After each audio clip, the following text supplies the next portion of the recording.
Folks, Black Star Network is here. Hold no punches. I'm real revolutionary right now. Black power. Support this man, Black Media. He makes sure that our stories are told.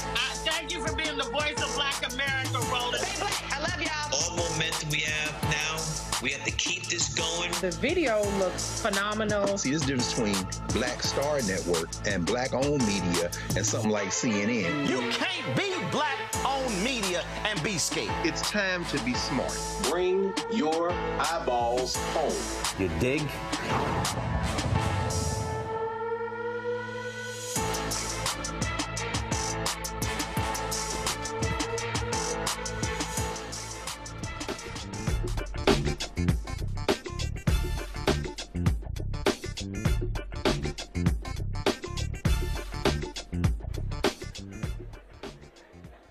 Hey, folks, today's Monday, March 2nd, 2026. Coming up on Roland Martin Unfiltered, streaming live on the Black Star Network. Reverend Jesse Jackson honored in the state of South Carolina. Hundreds turn out to, of course, celebrate his life and legacy. We'll show you some of that, including Congressman Jim Clyburn talking about their more than half of a century friendship. Also, war with Iran. Donald Trump says this may last 4 to 5 weeks.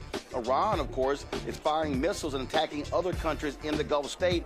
This could drive up gas prices, whether it's oil, whether it's natural gas. We'll talk about the implications of this latest military action by Donald Trump. Also, in today's show, student loan borrowers get a win. We'll tell you about that on today's show. Also, we'll talk about the issue of big election tomorrow. Texas, North Carolina, a lot of things at stake. We'll talk with the Texas chair of the Democratic Party. Folks, it's time to bring the funk. I'm Roland Martin Unfiltered on the Black Star Network. Let's go. He's got it. Whatever the miss, he's on it. Whatever it is, he's got the scoop, the fact, the find. And when it breaks, he's right on time and it's rolling. Best believe he's knowing. Putting it down from sports to news to politics. With entertainment just for kicks, he's rolling.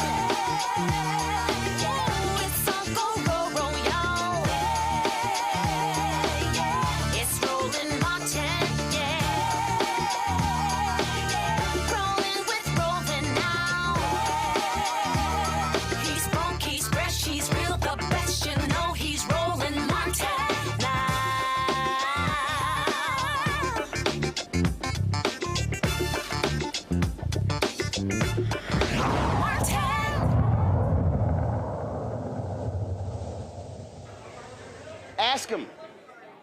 Folks, I'm here in New York City where Susan Taylor's National Cares Mentoring Project is having their annual gala. It's also a dual celebration of her 80th birthday as well. We'll be talking with a variety of people who are coming through here. We've, of course, always supported this effort. Of course, this started in New Orleans. We were there after Hurricane Katrina, where the longtime editor-in-chief of Essence Magazine saw the importance of mentoring and begin to launch this project. They have, of course, chapters all across the country.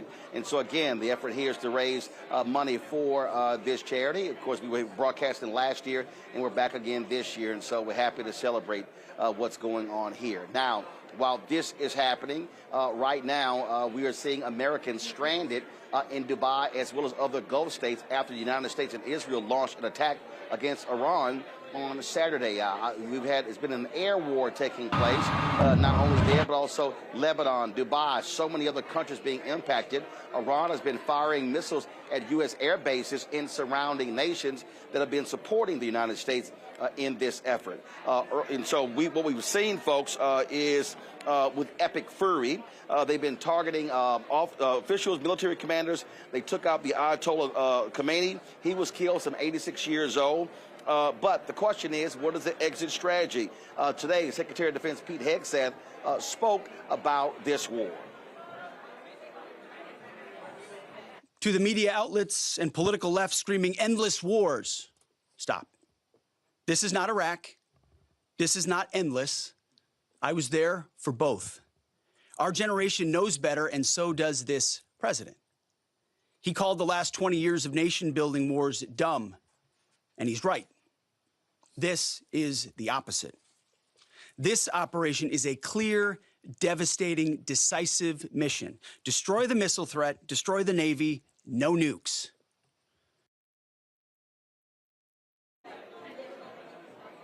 Now, folks, it was interesting, of course, in 2016 when Trump was running, also in 2020 and 24. He often would ridicule Democrats by saying they were going to be taking America to war. In fact, he even tweeted that, oh, if the poll numbers get low, Obama's going to attack Iran.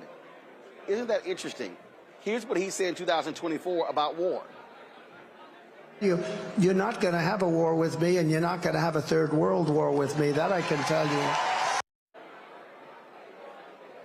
A lot of conservatives have been criticizing him because he said no new wars, spoken against military action, saying that it was wrong for what we did in Iraq and Afghanistan, costing taxpayers billions upon billions and trillions of dollars. I'm going to play a little bit more sound of this meandering news conference he had today where he was talking about what's taking place in Iran. Then he all of a sudden started turning, talking about the drapes in the East Room. Absolutely bonkers news conference. A lot of folks have been talking about this year. The polling data, the war against Iran is frankly highly unpopular as well. Joining us right now is the mayor of Newport News, Phillip Jones. He served as a major in the Marine Corps, and he's criticized Donald Trump, his authority to initiate strikes in Iran. He's urging Congress to take action, but the reality is Republicans control the House and the Senate. That's not going to happen. Mayor Jones, glad to have you here. First and foremost, 3 American service members have died. Trump says this could be another 4 or 5 weeks. And then he gives a interview with the New York Times where he said, you know what, this would be very similar to what we did in Venezuela, where they took out the president, kidnapped him, arrested him, but then turned around and said, we're going to tell them how to run their country. That ain't going to work with Iran. No, not at all. So first of all, I just want to say, Roland, thanks for having an Omega on your show. Really appreciate it. I'm the mayor of Newport News, excited to be on. What I would say is this is not going to work with Iran. Think back to the history that we have with this country. We started a coup in that country in the 50s, along with Great Britain over oil. At the end of 1970, there was an overthrow of a rebellion with the Shah. We have been meddling with Iran for decades, and they are tired of it. What I would say is this. Number one, Iran is the chief sponsor of terrorism across the globe. Number two, they have killed tens of thousands of their own citizens. That being said, only Congress has war powers. So you said something that I think is critically important, and a lot of people have no idea. As a matter of fact, I saw something earlier today on a social media account, and they talked about how this all began in 1979 when the Iranians overtook the United States Embassy. That's a lie. What people don't understand about this history, I was on Ricky Smiley's show this morning talking about this here, is that in 1951 and then culminating in 1953, with the United States, what we did is we stepped up and said to Anglo-Iranian Oil, now known as BP, when Mossadegh, the Democratic Prime Minister, said they want to do an audit of the oil because they felt they were not getting enough money for their oil. Well, Anglo-Iranian Oil, again, now known as BP, said, hell no, that's not happening.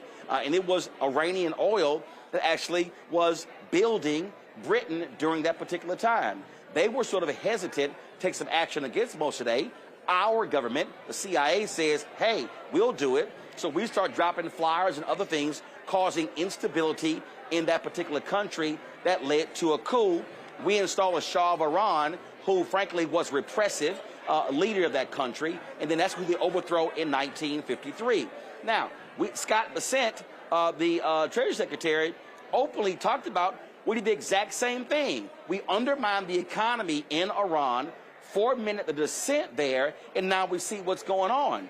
And what I said is, well, we have to understand these things are complicated. Yes, Iran sponsors terrorism, but the reality is there are complexities here in terms of their relationship with other countries. You see them firing missiles at airports in Dubai. Now you're shutting down airspace, and that's the hub all throughout the Gulf, connecting the rest of the world. So it's not as simple as bomb a country, hey, they should get new leadership, everything is great, we can walk away. Hey, Roland, I think I lost you, but I'm back now. What I would say is, think back through the history. This has always been about oil in the beginning. We helped to overthrow a Democratic elected president we installed the Shah, and then there was a revolution. So this has, tendrils across history. What I would say is my biggest concern is that there are Americans that are now in danger. And number two, President Trump promised that we're not going to be in a forever war. There is no clear end state to what's going to happen. All I see is violence. And when I talk to people in military or veteran towns, they're worried about their kids and their family.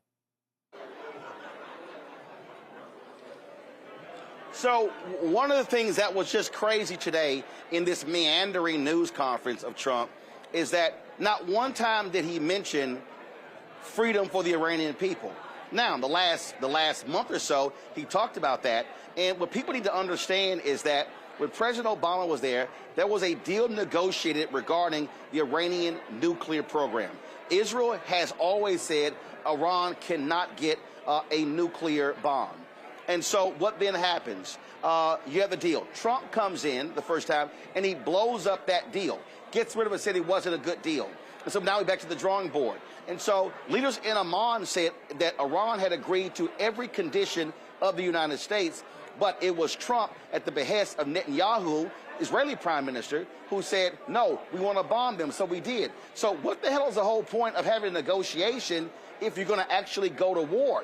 Now, if you're Iran, why the hell should I negotiate anything if you're going to go back on that? That's the position we're in right now. What I would say is one of the most important things it's called the JCPOA. It's like the Joint Comprehensive Plan of Action. And that was the plan that Iran was going to use. We were going to lift some of the economic sanctions, and in turn, they were going to stop developing a nuclear power. So what I would say is when we pulled out of that, on a personal note, Iran could never have access to nuclear weapons. We know that's going to be a bad thing. But what the president has failed to do is there's no end state. There's no plan. So all we've done is we've pulled out of the plan, and now there is no incentive for Iran to have anything to deal with us. And as I said before, Iran remains the #1 state sponsor of global terrorism. That's killing Americans across the globe and killing their own people, as well as with their proxies, hurting all global citizens. So what I would say is we need to have a plan, and we need to have some sort of war power resolution in the House or the Senate. We must have a co-equal branch of government. There are no kings here in America. Right. I mean, I absolutely agree with that. But what you have with Republicans who are saying Trump can do whatever he wants. This is what, again, this sort of just all over the place meandering news conference. Here's some of what he said earlier today from the White House.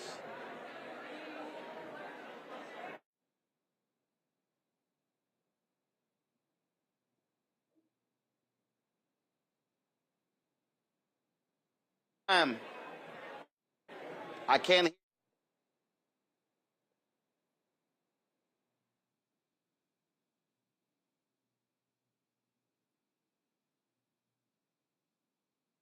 I'm still hearing Trump's soundbite. So are we playing the video or not? I'm still hearing the sound.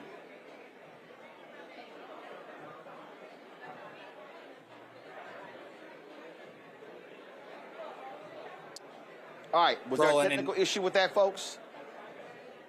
Hold on one second. Okay, guys, let me know when we have that fixed because I need to play that. The thing here, Mayor, again, that is confusing. I remember Colin Powell, late Colin Powell, retired General Colin Powell, told George W. Bush, if you break it, it's yours. When it came to Iraq, when it came to Afghanistan, that led to 20-plus years, the longest war ever in the United States. Billions upon billions, upwards of $1 trillion spent as well. And what do we get out of it? Hundreds of thousands of Iraqis were killed. And so already in Iran, there was a school that was bombed. More than 150 girls were killed as well. So there are serious casualties when you go to war. So it's not just a question of, earlier today, Peter Hegseth was praying just for the American soldiers. It's not just what's the condition of Americans, but it comes down to what's the human toll that we have here. That always has to be considered when you talk about war. When I think about this, I think about the USS Gerald Ford, 5th Fleet, which is based here in the Hampton Roads region. They're right now in the midst of this conflict. Think about the parents, think about the children. The president promised there was going to be no more of these forever wars, and yet we find ourselves in conflict after conflict. And as someone that served and someone that wears a memorial bracelet on my wrist to honor the fallen, we have to do better. We can do better.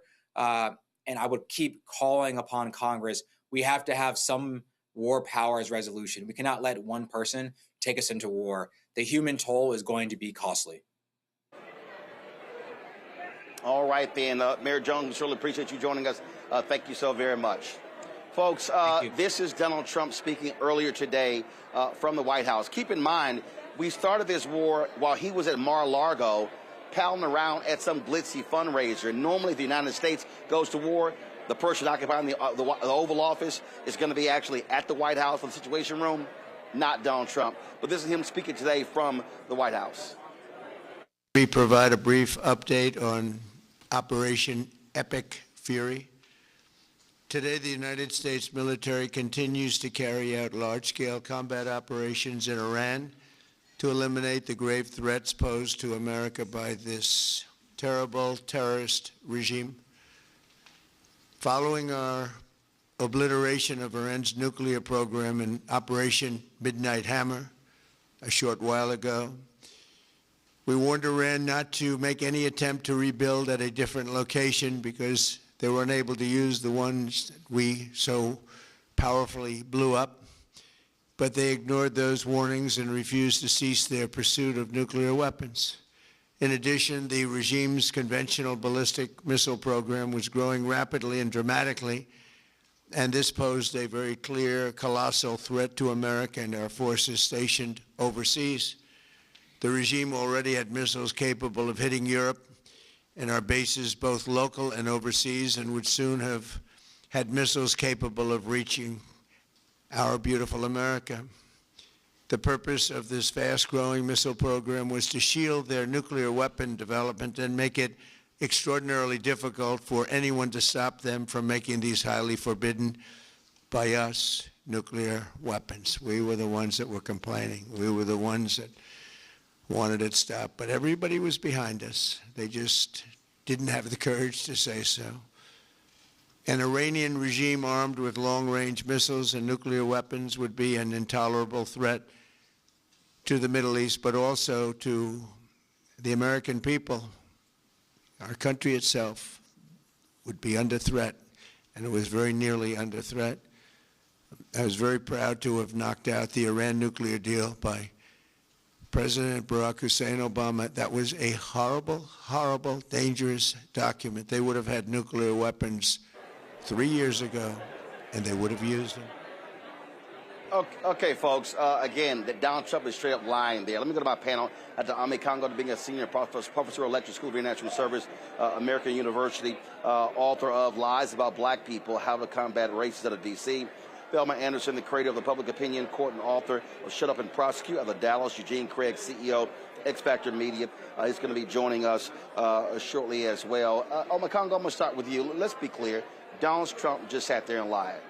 Iran does not have any missiles that can reach the United States. That's simply a flat-out lie. There is absolutely nothing in American intelligence that says that can take place. That's what you have going on, something he's throwing out. And again, no real rationale. And when you talk about going to war, there should be, okay, what's the American interest for going to war? I don't see it, have not heard it. Roland, it's absolutely ridiculous. At least since 2015, American politicians have been saying that Iran is 2 weeks away from being able to have some type of nuclear weapon or some type of weapon that can reach the United States. It's been said under so many administrations. And so, number one, Trump lied and fell for that and used that as an excuse. Number two, this is completely Israel pulling the strings of the United States government.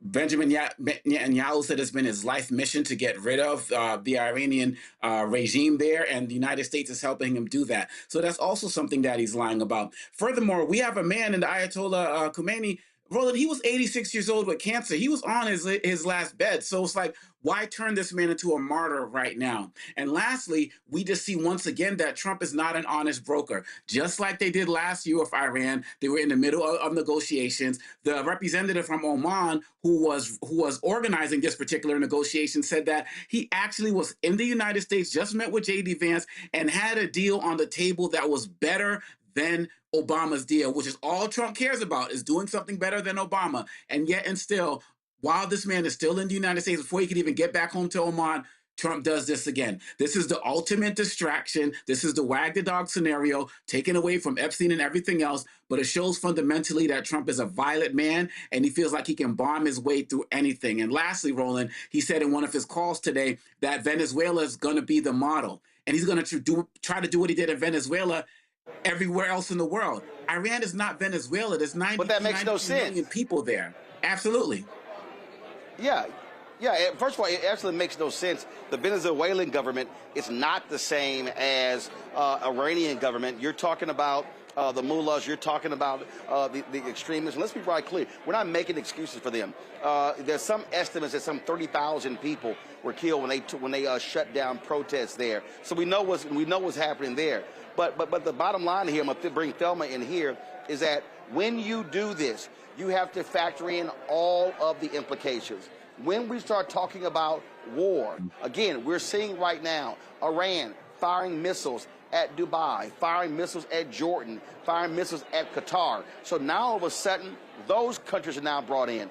Hezbollah, who Israel decimated in Lebanon, they now are back engaged as well. And so now Israel is firing on Hezbollah in Lebanon, while they're also attacking, the United States and Israel are attacking Iran. So there's this idea of you're having this a war against Iran. You've now brought in 4, 5, 8, 10 other countries, and we don't fully understand the implications of this expanding war. The implications are already detrimental. We have lost American lives. We have seen how detrimental it has been to innocent little girls. At what expense? The expense is too great and too massive for us to sit back and allow this to happen, to go to war without getting congressional approval, and then to be hunkered down at Mar-a-Lago celebrating, going to a party while we have military out here giving their lives to protect a country that does not protect them.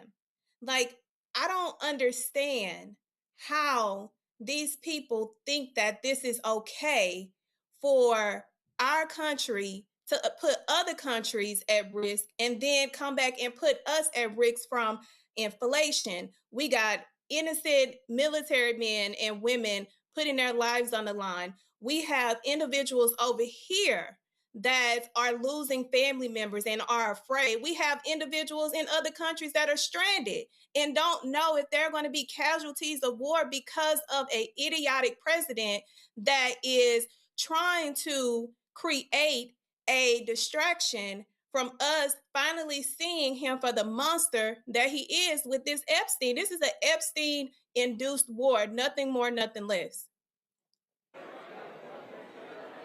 Well, again, Trump tells the New York Times, hey, another 4 or 5 weeks. The question is, how much damage will be done in the next 4 or 5 weeks? I was going to keep covering this here. Got to go to a break. We come back. Lots more to talk about. A huge elections taking place tomorrow in Texas and North Carolina. Other primaries happening across this month as well. Also, we come back. We'll be talking to folks here at Susan Taylor's National Cares Mentoring Gala here in New York City. You're watching Roland Martin Unfiltered right here on the Black Star Network. With medicine and science under attack, I want to keep you and your family informed and healthy. I'm Dr. Ebony Hilton, and I knew at the age of 8 that I wanted to be a doctor. So I studied hard and became the first African-American female anesthesiologist hired at the Medical University of South Carolina since its opening in 1824. And I always say I was made into a doctor, but I was born to be a mom. And as a new mom, wife, sister, daughter, and friend, I understand how frightening a medical crisis can be. I care for individuals on some of the worst days of their lives, and it's my mission to provide you with a safe space to gain clarity on issues affecting your mind, body, and soul. I recognize that there are health disparities, particularly as it pertains to race, and I want to help bridge the gap between you and your healthcare providers. Join me every Thursday for Second Opinion on the Black Star Network, where each week I'll invite experts from various medical fields to share the latest health news. We'll discuss topics such as the vaccine debate, mental and sexual health, medical bias, infertility, menopause, andropause, nutrition, and aging. Together with my medical colleagues, we aim to provide you with a second opinion. Don't miss it, Thursdays only on the Black Star Network. This is Bill Duke, and you're watching the Black Star Network.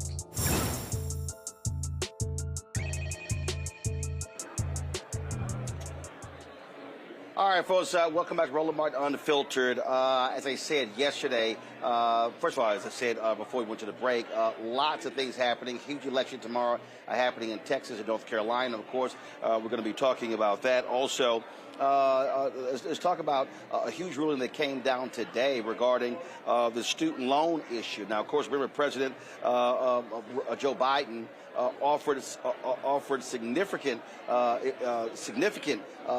relief for student loan borrowers, and so that's one of the issues we'll be dealing with as well in today's show. And so I want y'all to stay tuned for all of that.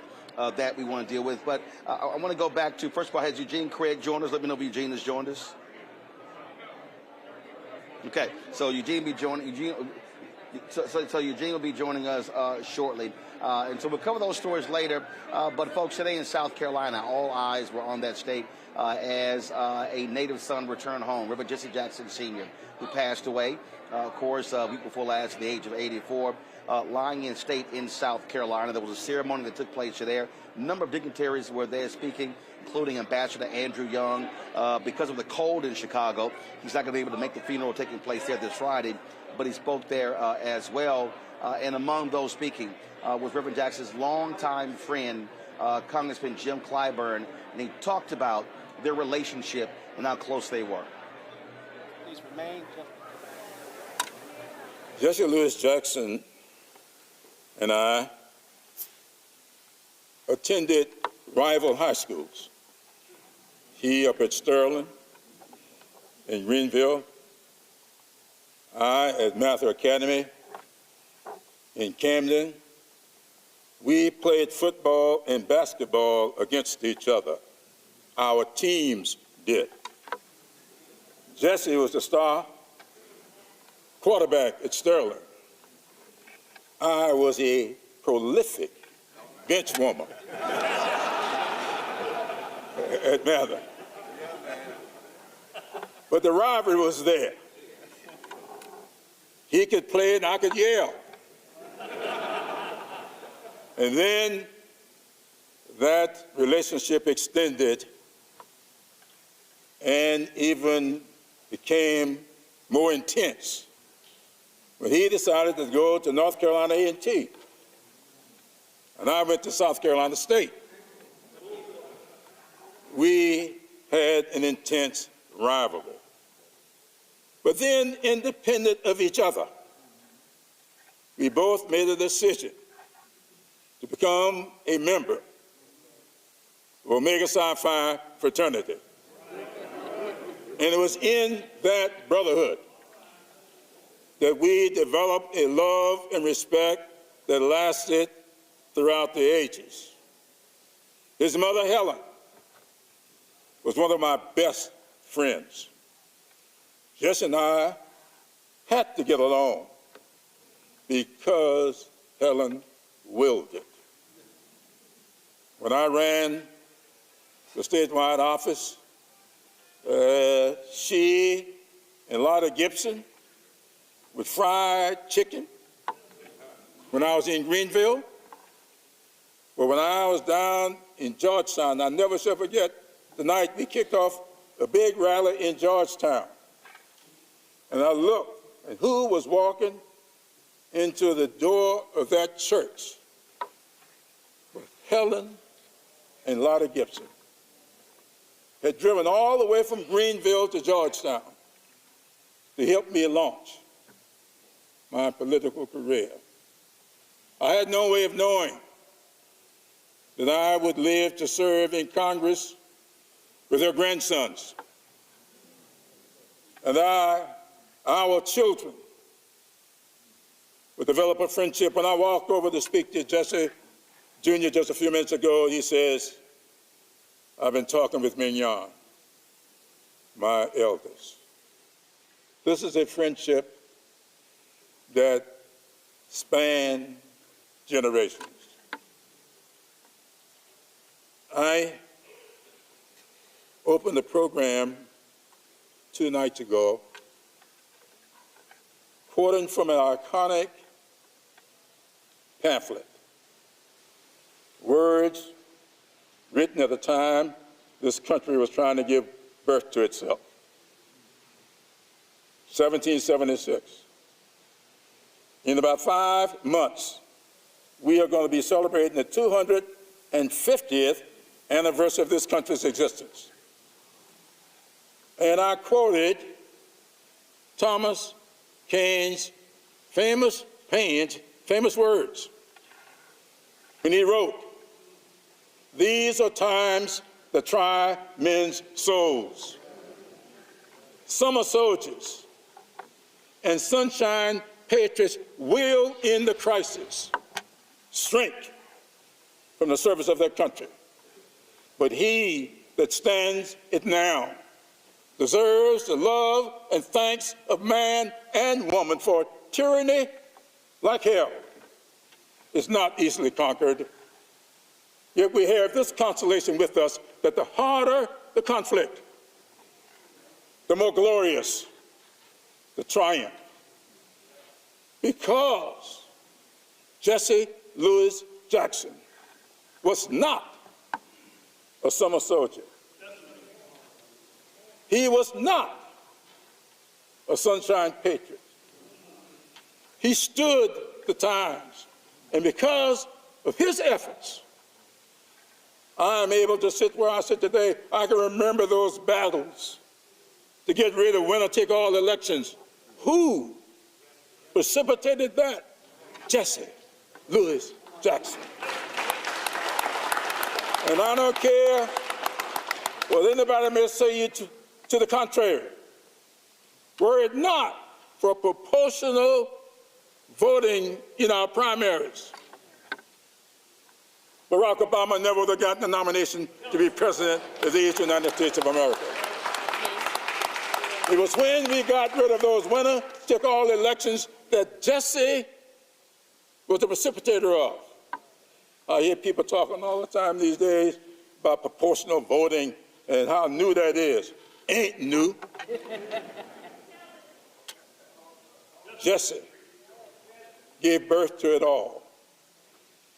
And so I'm pleased to be here today and to be a part of this service, and thank this family for what they have meant to me and my family.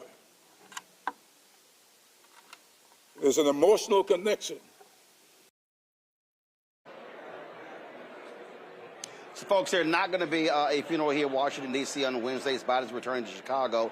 We will be on the ground broadcasting live for Thursday in Chicago. And, of course, the public funeral will be taking place on Friday at the House of Hope, and the private funeral taking place on Saturday there at Rainbow Push. As I said, we're here at Susan Taylor's National Cares Gala. Look who decided to pop on by. Sonny Hostin from The View. She came on by. Sonny, I'm going to go hold that right there. You can hold that right there. I saw you looking all fabulous. Well, you know, we tried to as well. Just slide this way here. I'm usually watching. I got you. Now I'm here same. But we're just talking about Reverend Jesse Jackson Sr. Of course, they've been in South Carolina. And I don't think, I've said this for years, I don't think our people really understand how huge of a loss this is, how many industries he impacted, especially media. Media, education, civil rights. I mean, I think the list goes on and on.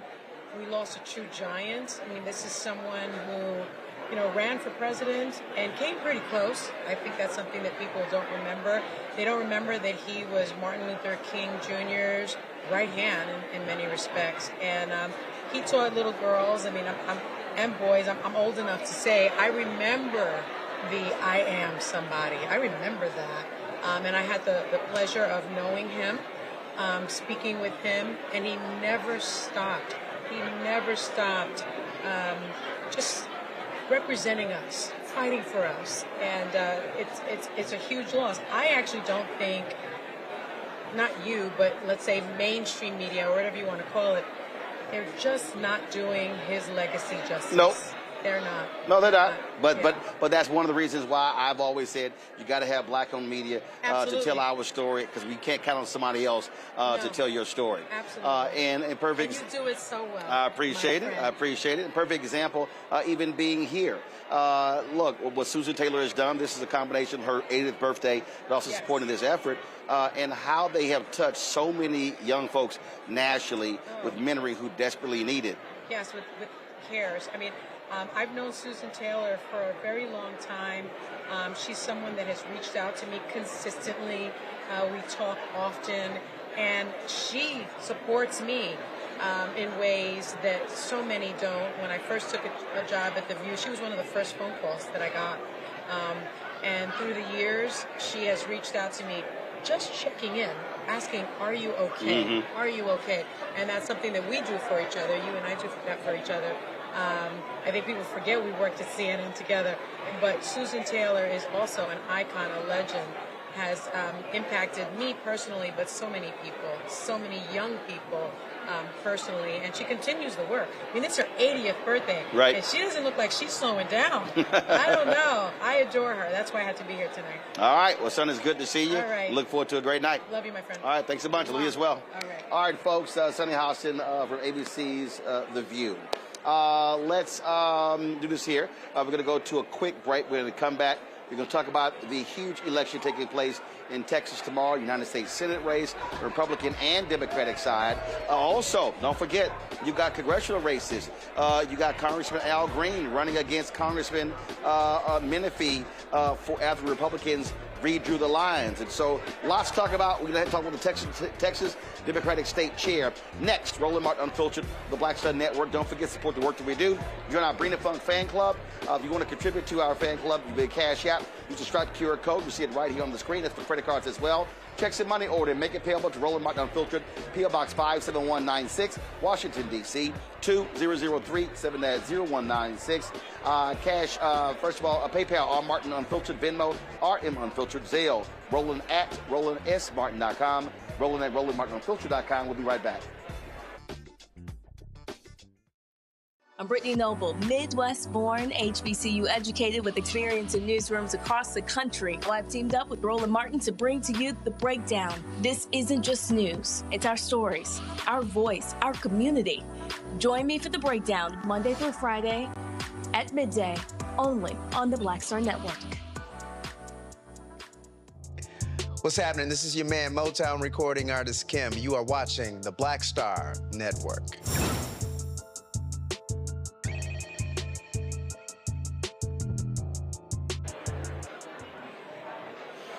All right, folks, welcome back to Roland Martin Unfiltered. We're here in New York City for Susan Taylor's National Cares Mentoring Gala.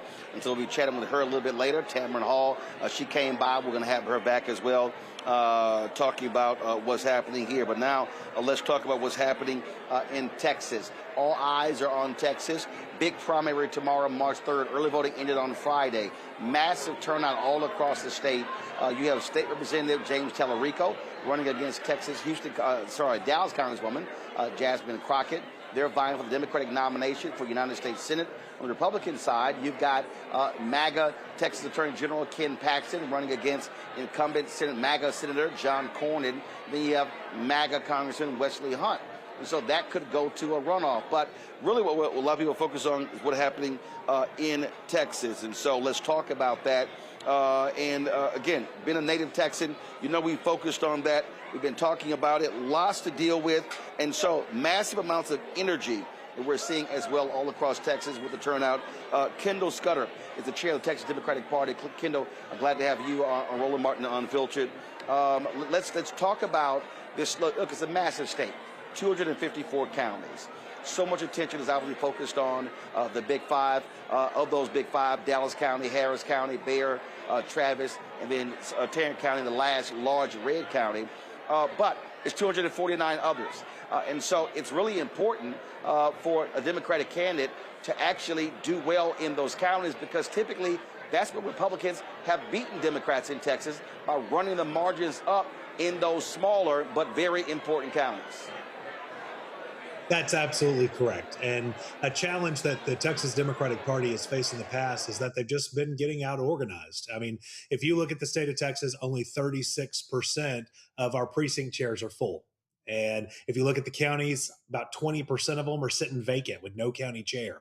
That's nobody's fault but our own. And I think that the party needs to take a serious look in the mirror and make sure that they remind themselves you can't just lock yourself in a room in Austin and buy your way out of a problem. This is about organizing people from the ground up. And that's what we've been working to do. When you have high turnout, like we've seen in this election, it gives us more data to work from, because in Texas, you don't register as a Democrat or a Republican when you register to vote. And so we only have that information based on which primaries you vote in. So big wave primaries like this one give us a lot of data to work with, where we can continue to build in every corner of the state, 254 county strategy, leaving nobody behind.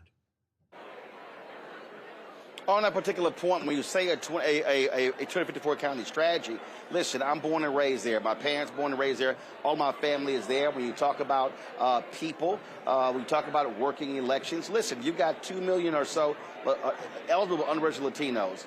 You've got the most black eligible voters of any state in the country. And when you look at the last election, more than 1 million African Americans who didn't vote. When Colin already ran against Ted Cruz, some 1.2 million. And so what I've always said is that when you look at the state, 60% minority, black, Latino, Asian American, Native American, yet 60% of people who vote in Texas are white. And so if Democrats are going to have any chance, they've got to have a 365-day, year-round effort to really get deep and register voters in the state. But not before I get them registered, touch them, talk to them, explain what they can do. Otherwise, Democrats are going to keep getting mollywopped. The last Democrat to win statewide in Texas was an African-American, Morris Overstreet, for the Court of Appeals. That was in 1994. That's right. That's right. And here's the thing. A bunch of well-intended white liberals for a long time have been leading the charge in Texas, and that is just, frankly, not going to get us there if you aren't incorporating communities that are actually the majority of this state. And so if you're putting together a plan on how to turn people out in East Texas, it's not going to be a successful plan if you aren't going into black communities. If you are putting together a plan to turn out voters in West Texas, it's not going to be a successful plan unless you're going into Hispanic communities, right? And it feels as if the party has been kind of void of that strategy in the past. So what we have to do is empower people on the ground to be able to put these plans and programs together for us. We're going to have 12 coordinated campaign field offices around the state for the first time this year. We've already opened 5 of them. We've got more to go by June. We just launched a $30 million coordinated campaign with funds already secured, where we've already gotten 160 elected official partners around the state of Texas. We're changing the way we've operated in this state, because we can't keep operating like it's amateur hour. We've got to operate like we're a serious state if we don't have a long-term plan, not just for this election, but looking down the line to 2032. If you aren't looking that far ahead, then you're failing this country and you're failing to meet a moment. Because after 2032, if North Carolina or Texas isn't in play for the presidency, Democrats don't get elected president. Yeah, and that's understanding the map, because, again, if you look at the 2030 census expected, blue states will lose by 11 electoral college votes. And so Democrats are going to then have to win Arizona and Nevada, or flip Georgia and North Carolina to be able to compete. Let's talk about money. In 2008, highly contested election, lots of energy. A lot of people really thought Texas was Democrats are going to pay a lot of attention. Then Senator Hillary Clinton, Senator Barack Obama really generated lots of attention. But what ends up happening? Okay, then all of a sudden Obama wins, and then Texas simply became money bags. He would fly into the state, just like Joe Biden would do. They would come in, raise money, and then leave. And I kept saying, listen, you got to be able to fund this stuff. And so, what are you saying to big money interests in Dallas County, in Harris County, in Bexar, in Travis, in Tarrant, in West Texas, in South Texas, that the only way this gets done if they are funding, organizing, and mobilizing around the clock? That's right. So I'm a farm kid from East Texas. And so, maybe it's just the mentality that I was raised with, but I'm sick and tired of the party sitting around and waiting for national partners to come in and save us. At some point, we just have to roll up our sleeves and get it done. And, what I'm telling those partners are, if you want to help nationally, that's fine, but we need to take care of the home front here. And this isn't going to happen overnight. You're not going to wake up in November and suddenly the Democrats have won every single office in Texas. It is going to take cycle over cycle of building this. I think we have an opportunity for some wins this year. I do. If I'm in Vegas, am I putting my money on it? It's probably not probable, but I do think it's possible. But we build now so that we can have success later. If we are constantly funneling the resources we have into TV, that's not building long-term gains. That's not organizing a working class army in every corner of this state. That's not showing up into communities that have felt disenfranchised and ignored by this party for so long and showing them that we are showing up for them. That is how you have to change the strategy on its head in order to find success, in my opinion. Last question I have before I go to the panel with their questions. And look, you've got lots of online stuff going back and forth between Tallarico supporters and Crockett supporters. You've got all of these questions being raised about, well, is she electable? Is he better reaching out across the aisle? You're going to have to reconcile these sides. It's going to be a lot of hurt feelings after tomorrow night once we find out who wins. Are you prepared to do that? Because, again, listen, you got a lot of folks who are African American who are pissed off with stuff a lot of white progressives are saying. You've got Latinos who are upset with comments that Congresswoman Crockett has made. And so are you understanding the role that you're going to have to play to say, hey, I got to keep this thing together with the massive turnout in the primaries? You're going to need that and more in November. Post the primary, it's crucial for us to be unifiers and to try to bring everyone together and focus on the things that we all have in common. Because absolutely, people in Texas are not used to, Democrats in Texas are not used to having contested primaries. And so this is a new feeling for folks. But I'll remind you, you remember this, Roland, back in 1990, the last really raucous primary we had in this state was Treasurer Ann Richards, Governor Mark White, and Attorney General Jim Maddox. They all ran against each other, calling each other cokeheads and fraudsters, and it was really vitriolic, and it took a lot of uniting, but I'll remind you, the Democrats won in November in that election. And so these primaries get people excited and involved, but it's our obligation to make sure that the people who may not find themselves successful or might fall short on election day, they have to understand they're still welcome at the fold. There's always a seat at the table for everyone who's willing to respect everybody at the table here at the Texas Democratic Party. And we have to put in the work to earn those people's support and shouldn't just expect that they're going to come back to us. It's about not taking any voter for granted and showing up and expecting to have to earn it. All right, let's go to a question for the panel. Thelma, you're there in Dallas. You get to ask the first one. Good evening. One of my questions is centered around the importance of maintaining or retaining Democrats in the party who are sick and tired of being sick and tired. So one thing that I've noticed, there's a lot of distrust that is within the Democratic Party, because I know from my lens, I'm seeing a lot of pay to play that is coming from the apex, or when our party openly accepts individuals who switch from Republican to come and fuse and disrupt the Democratic candidates who are legitimate Democrats. And we sit on the sidelines and allow this to happen. I see it in Dallas County, in the district attorney's race with Crusoe being a former Republican, now a Democrat, and I'm seeing it with Tallarico being funded by AIPAC in order to come in and manipulate an election in order for them to come in and create the next Chuck Schumer. What are you all doing to regain that trust so that what we are seeing would not continue to happen, especially in the dangerous times we are in and the political games that are being played? That question, and you're speaking my language here. I wouldn't have run for leader of the party last year. I was the first new chair that the party's had in 13 years, got elected last year.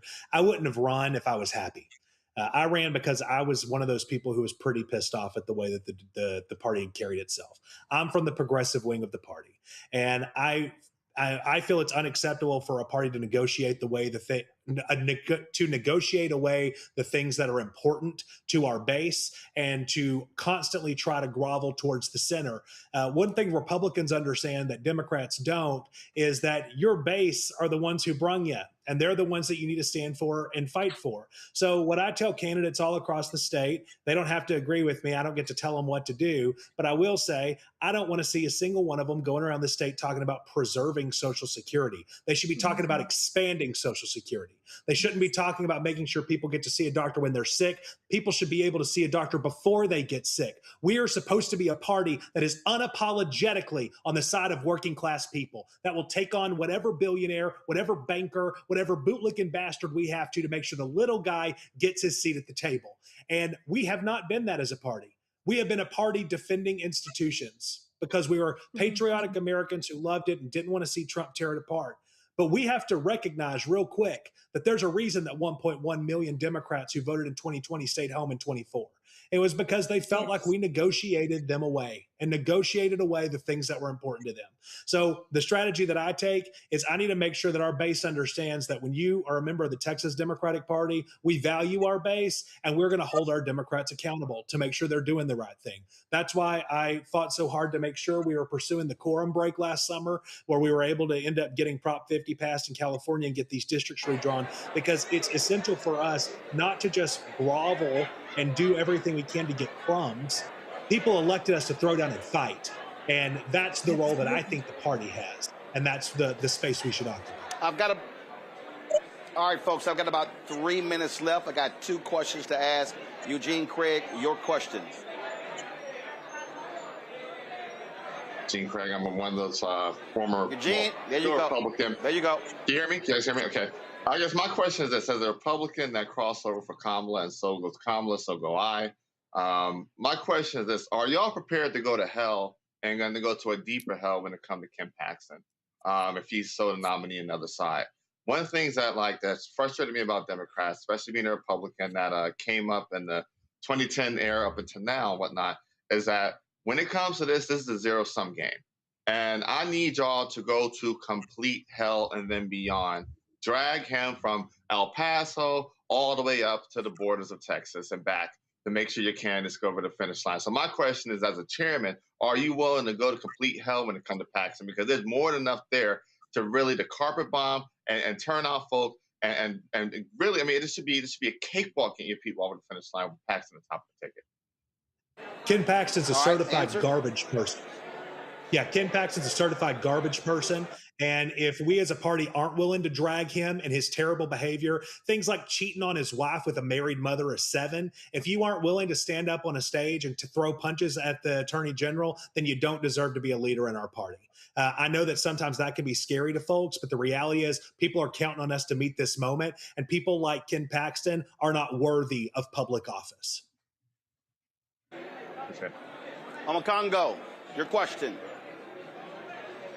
So many people talk about the Democrats being energized because of Tallarico and Crockett, but I wonder if you also are seeing a level of energy surrounded all of the shenanigans last year with all of the gerrymandering as well that was attempted. Is that getting people even more energized? I think that Crockett and Tallarico both, of course, have a huge play into things. But I'll remind you that just a month ago, without Tallarico or Crockett on a ballot, we just overperformed the Republicans by 31 points in a district SD9 in Tarrant County and won it. There's palpable energy on the ground here in Texas. So regardless of who the nominee is, they're both phenomenal candidates. And if we can unite this party and focus on the things that we have in common, I think that we're going to be in store for some really good things in November, not just because it's owed to us, but because people have seen what Republicans have delivered. But we have to offer something that is different. We can't just sit and say those guys are bad. We have to stand firmly on the side of working class people and unapologetically fight to make sure that it doesn't matter what your zip code is, you should be able to go and see a doctor. Doesn't matter what your zip code is, you should have a high quality public school. And whenever we start fighting for people unapologetically like that, in addition to how bad the Republicans are, I think that energy is going to carry us to November. Tamron? All right, sorry, folks. I'm here at, first of all, Kendall, I appreciate it. Thanks a lot. I'm here at Susan Taylor's National Cares Mentoring Gala, so we're sort of monitoring two things at one time. I appreciate it. We look forward to tomorrow. I already voted. I flew into Dallas Friday before last and voted, and so we can't wait to see what happens tomorrow night. We'll be monitoring, the nation's going to be monitoring what happens in Texas. We appreciate it. Thanks a lot. Thank y'all. Appreciate you having me. All right, folks, going to a quick break. When we come back, I'll be chatting with Susan Taylor here in New York City, the National Cares Mentoring Gala. Like I say, Tamron Hall is here. She just went by. She's actually emceeing the program, so I'm trying to get her. Actor Leon is here. So many other folks who are here, so I'll be grabbing folks as quick as I can before the program actually starts. And, of course, I'll also be participating in that, helping them with the live auction. The goal is to raise a couple $100,000 tonight at the gala. You're watching Roland Martin Unfiltered on the Black Star Network. With medicine and science under attack, I want to keep you and your family informed and healthy. I'm Dr. Ebony Hilton, and I knew at the age of 8 that I wanted to be a doctor. So I studied hard and became the first African-American female anesthesiologist hired at the Medical University of South Carolina since its opening in 1824. And I always say I was made into a doctor, but I was born to be a mom. And as a new mom, wife, sister, daughter, and friend, I understand how frightening a medical crisis can be. I care for individuals on some of the worst days of their lives, and it's my mission to provide you with a safe space to gain clarity on issues affecting your mind, body, and soul. I recognize that there are health disparities, particularly as it pertains to race, and I want to help bridge the gap between you and your healthcare providers. Join me every Thursday for Second Opinion on the Black Star Network, where each week I'll invite experts from various medical fields to share the latest health news. We'll discuss topics such as the vaccine debate, mental and sexual health, medical bias, infertility, menopause, andropause, nutrition, and aging. Together with my medical colleagues, we aim to provide you with a second opinion. Don't miss it, Thursdays only on the Black Star Network.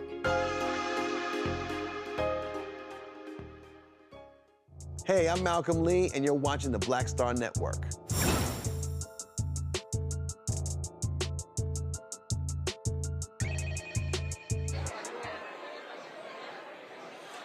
All right, folks, welcome back to Roland Martin Unfiltered. Have y'all noticed these massive banners hanging from the Department of Education, including a banner of Charlie Kirk?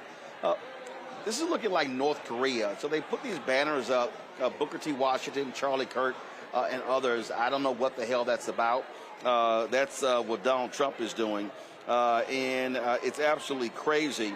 And this is somebody who was a college dropout, absolute racist, who said that, frankly, going to college was an absolute waste of time. So I can't make out what that's all about, but that's what we're dealing with here in this country. All right, folks, let's talk about one of the other issues before we go to our next guest.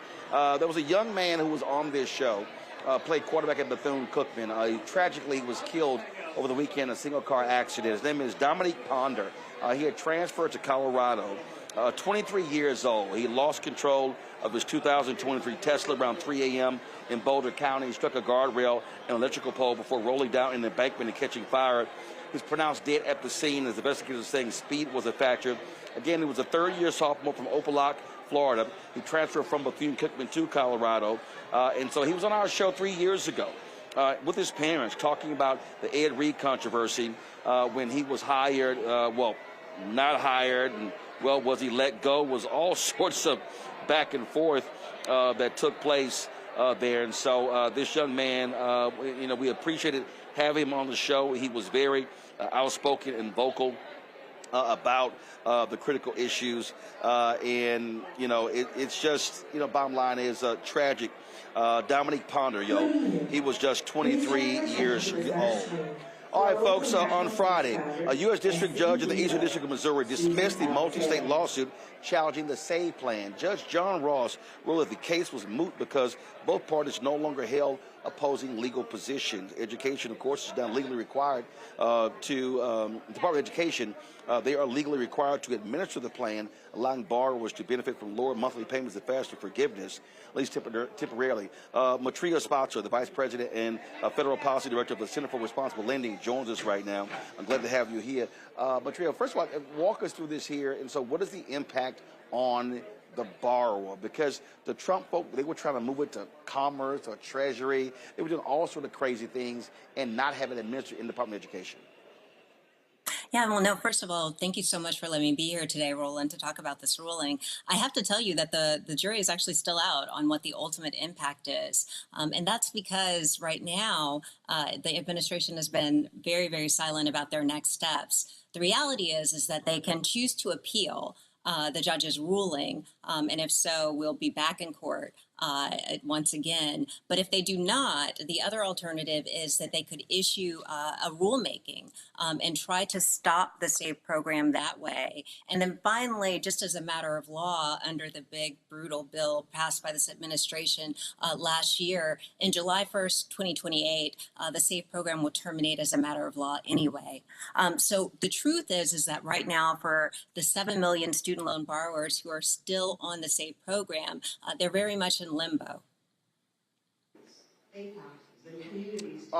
so for the borrower, okay, what is the impact right now? What happens to them? Or are they just sort of waiting to see for this court stuff to finish? So the answer is that yes, because the administration has not acted to fully reinstate the SAVE program. However, that does not mean that borrowers should not try to reach out to the administration and request activity on their program. So it remains to be seen yet if borrowers are still going to be permitted to make payments consistent with the SAVE program, or whether or not they are actually going to receive forgiveness that's required under the SAVE program. And that's just because the administration has been silent as to what their next steps are. Last question. In terms of how should borrowers be preparing for themselves right now? What should they be doing, depending upon what direction this thing goes in?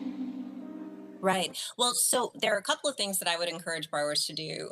The first thing is that because the SAVE program itself will actually expire as a matter of law, right now, the individuals who are actually on the SAVE program are in forbearance, and that forbearance was actually established by the Biden administration. However, under the current administration, people who are enrolled in the SAVE program are actually paying interest during their forbearance period. So ultimately, borrowers who are actually in the SAVE program need to move to a different program, whether that be interest-driven repayment, which also has a 20 to 25-year repayment period. And then, of course, there's the much less favorable program being put forward by the administration, the REPAY program. So on a long-term basis, borrowers need to move. On a temporary basis, in terms of those who actually are close to qualifying for relief immediately under the SAVE program, the answer is to be candid with you, they need to stay tuned to what's happening in the case and see what the administration's next move is, because they might, in fact, if you are close to relief, incur a legal right to receive that relief based on the court's ruling. I wish I had some clearer answers for you, but It's all good. It's all good. Let me go questions from my panel. Let me start with Ome Congo. Thank you so much for this. This is very helpful for someone like myself, student loans, grad school, and all of that type of stuff. So the question I have for you, honestly, like given your expertise and everything that you have seen, how optimistic are you that this administration is not just going to try some other shenanigans to try to stiff people and garnish their wages, regardless of what these courts say? Yeah, there's no denying the fact that this administration has refused to comply with the law, and it's especially true within the Department of Education. We've had to take them to court a number of times. The bright spot is that every time we take them to court, they lose. And then they're forced to actually comply again. But you're right, they always come up with some sort of ruse. The thing that I would say to you again is if you are close to receiving a relief under the SAVE program, it is really important that you pay attention to the particulars of the case. However, if you have an extended period of time still left on your student loan forgiveness under an income-driven repayment plan, ultimately, because the program itself expires in July of 2028, you need to move to a different program. Thelma. Do you believe that the pressure behind them removing this relief for student loan borrowers were on the racial side of things? Because we know that African Americans carry a lot of student loan debt because of qualification issues, whether it's your parent, you being a first-time college student, or your parents don't have the funds to send you to college, you don't qualify for scholarships. So we know that primarily African Americans or even other minorities utilize the student loan aspect of funding their education. So when I'm looking at it from the outside, I'm like, this seems like this is a target to try to continue to withhold African Americans or minorities to keep them in a melting pot for them to stir in order to keep them depressed into a system that is going to continue to have them in debt. Yeah, no, I think that's a really important point. And there is no denying that this administration has certainly attacked people of color and especially African Americans through all of its DEI policies, and especially its attack on higher education, which interestingly enough seems to be uniform regardless of race. This is an administration that is against higher education in general. But the one thing that I think we have to consider when we think about the administration's policies is that we actually have the highest unemployment rate for African Americans in the United States right now since the pandemic in 2021. There is an affordability crisis that it continues to kind of permeate despite the administration's acknowledgments for almost every American. And you have African Americans who have a higher student loan debt because of the historical discrimination against us and the lack of wealth that we have been able to receive as a result of that discrimination. When you put all of those things together, it creates a perfect storm. And that perfect storm, you're right, has definite impacts for African American families and young African Americans who are actually just stepping out into the labor and employment force. And so on a long-term basis, making modifications to the student loan program, creating an income-driven repayment program that works and is affordable for people has to be the goal. And it is an important component of how we achieve economic mobility and justice in the United States for African Americans. Eugene. In that you're fighting a legal fight, but ultimately the program expires in 2028. Do you think that probably the best solution moving forward is going to be an act of Congress to solidify things? Yeah, and I think that ultimately, obviously, it was an act of Congress that undid the SAFE program, and there's certainly hope that under the incoming Congress, there might be an opportunity to revisit these issues. And then also, to be candid with you, there will be efforts to once again even stop the administration's new proposals in the courts, and we will certainly continue to play a part in that. All right, then. Well, we surely appreciate it. And just keep us abreast of exactly what happens. Thanks a lot.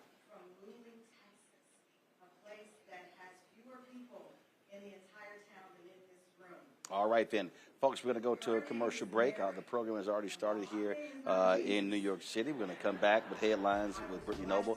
More right here on Roland Martin Unfiltered on the Black Star Network. Hatred on the streets, a horrific scene, a white nationalist rally that descended into deadly violence. White people are losing their damn minds. As an angry pro-Trump mob storms the U.S. Capitol, We're about to see the rise of what I call white minority resistance.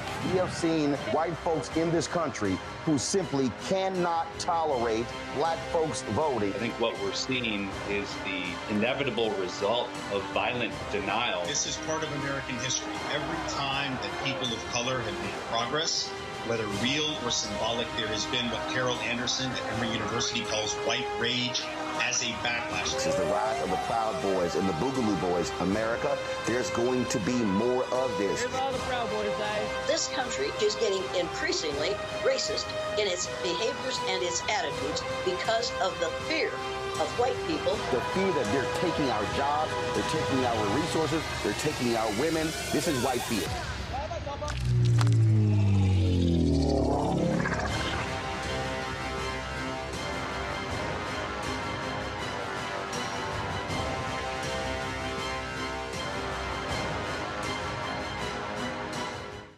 With medicine and science under attack, I want to keep you and your family informed and healthy.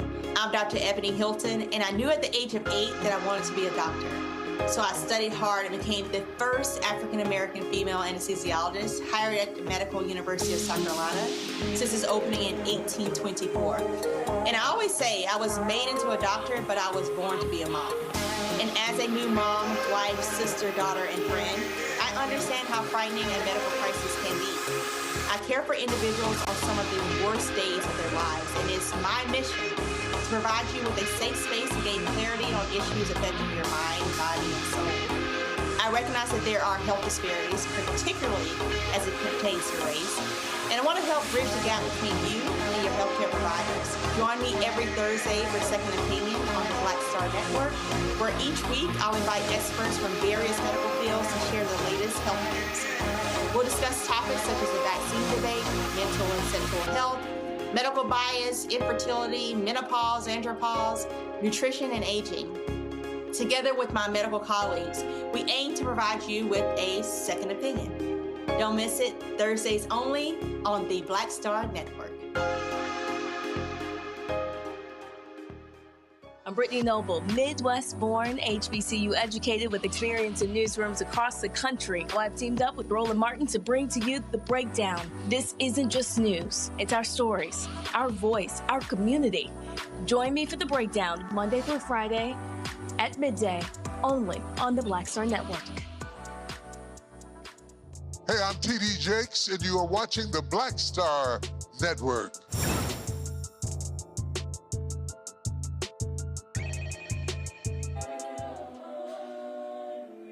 All right, folks, now time for Black Star Network headlines with Brittany Noble.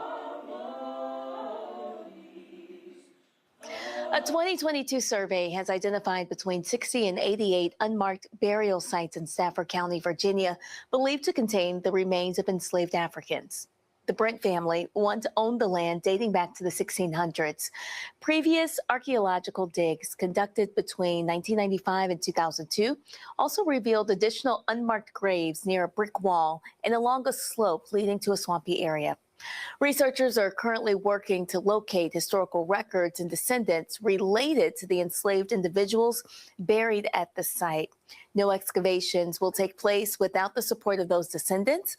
In the meantime, the site will be monitored to protect the graves from erosion. Well, more justice for the estate of Henrietta Lacks, the Black woman whose immortal cells revolutionized modern medicine. Novartis, the Swiss pharmaceutical giant, has settled the lawsuit filed by the Lacks estate, which accused the company of unjustly profiting from HeLa cells. These cells were taken from Lacks' cervical tumor at Johns Hopkins Hospital without her knowledge back in 1951. At that time, she was a 31-year-old mother of 5 when doctors at Johns Hopkins removed her cancer cells during treatment. Her cells became the first immortal human cells capable of growing in the laboratory and being reproduced indefinitely. For more than 70 years, lax cells have contributed to significant medical breakthroughs, including the polio vaccine, genetic mapping, and COVID-19 vaccines. Despite this, the Lax family never received any compensation until recently. Johns Hopkins claims that it never sold or profited from the cell lines. Many companies, including Novartis, have patented methods for using them. And this settlement marks the second lawsuit resolved by the Lax estate, which alleges that biomedical businesses have benefited from a racially biased medical system. Well, New York Mayor Zohran Mamdani set the record straight. Black New Yorkers helped build New York City. The mayor spoke with historian and podcaster LaToya Coleman. He admitted to overlooking the contributions of Black Americans in the city in his previous comments, where he said New York was a city built by immigrants. Mamdani, who was born in Uganda to Indiana parents, has taken a stance in support of immigrants and against President Donald Trump's federal immigration crackdown. Civil Rights TV, the world's first 24-hour television network dedicated exclusively to civil rights history, education, and future equity, officially launched on the Connect to Your City streaming platform, powered by Connect to OTT. The network made its debut in Selma, Alabama. Civil Rights TV delivers around-the-clock programming focused on historic moments, cultural education, community leadership, and conversation shaping the future of equity and justice. Viewers can watch Civil Rights TV by downloading the Connect to Your City app on Roku, by streaming it directly on the Connect to Your City OTT platform. Well, the 57th annual NAACP Image Awards celebrated Black excellence across film, television, music, literature, and podcasting. And one film led the night. Ryan Coogler's Sinners dominated the 2026 awards, earning 18 nominations, winning 13 honors during the four-night event. During the ceremony, Coogler and actor Delroy Lindo took the stage to present an award. The pair received an outstanding ovation in the aftermath of what happened at the BAFTA Awards last weekend. Coogler and Lindo made a powerful statement that reminded us what it means to stand in a room where we don't have to explain our humanity. Thank you. Before we start, I'd just like to officially say that we appreciate all the support and the love that we have been shown in the aftermath of what happened last weekend. It means a lot to us. It is an honor to be here amongst our people this evening, amongst so many people who have shown us such incredible support. And it's a classic case of something that could have been very negative becoming very positive. Thank you so much for the support. Well, another actor with a strong message during the event was Viola Davis. She became emotional as she accepted the chairman honor during the show. I like this quote, that the definition of hell is on your last day on earth, the person you became meets the person that you could have become. I say that about our nation. I say that about myself, that there is no becoming until you face the depth and the darkness of your own soul. There is no becoming without healing and without a radical acceptance of one's truth. I know that about myself growing up in poverty. Little chocolate girl with thick lips and wide nose in Rhode Island in 1965. I didn't see hope. I didn't see dreams. I just wanted to be somebody. And Michael B. Jordan also had a good night. He took home a top acting award along with Entertainer of the Year, recognized for his work on screen and his commitment to elevating Black storytelling behind the scenes. Roland? All right, Brittany, thanks a bunch. You know, folks, one of the things I did, I dropped a video as I was leaving D.C. today on Instagram, and I talked about this idea of when we do things for the culture. You hear that phrase all the time, doing it for the culture, doing it for the culture. And I think one of the issues that we have to contend with is who's profiting from the culture. And this is an important distinction because when we talk about music, when we talk about movies, we talk about entertainment, this is a major thing. And I think what we are witnessing is going to be a serious need for black folk to truly go inward and recognize that we're going to have to really focus on owning and supporting one another. Today, there was an earnings call with Paramount talking about this merger with Warner Brothers. They're going to have some $79 billion in debt. They're going to be combining HBO Max and Paramount Plus. And I'm telling you right now, this could be massive job losses. If they are able to go through and they'll be owning CNN, expect job losses.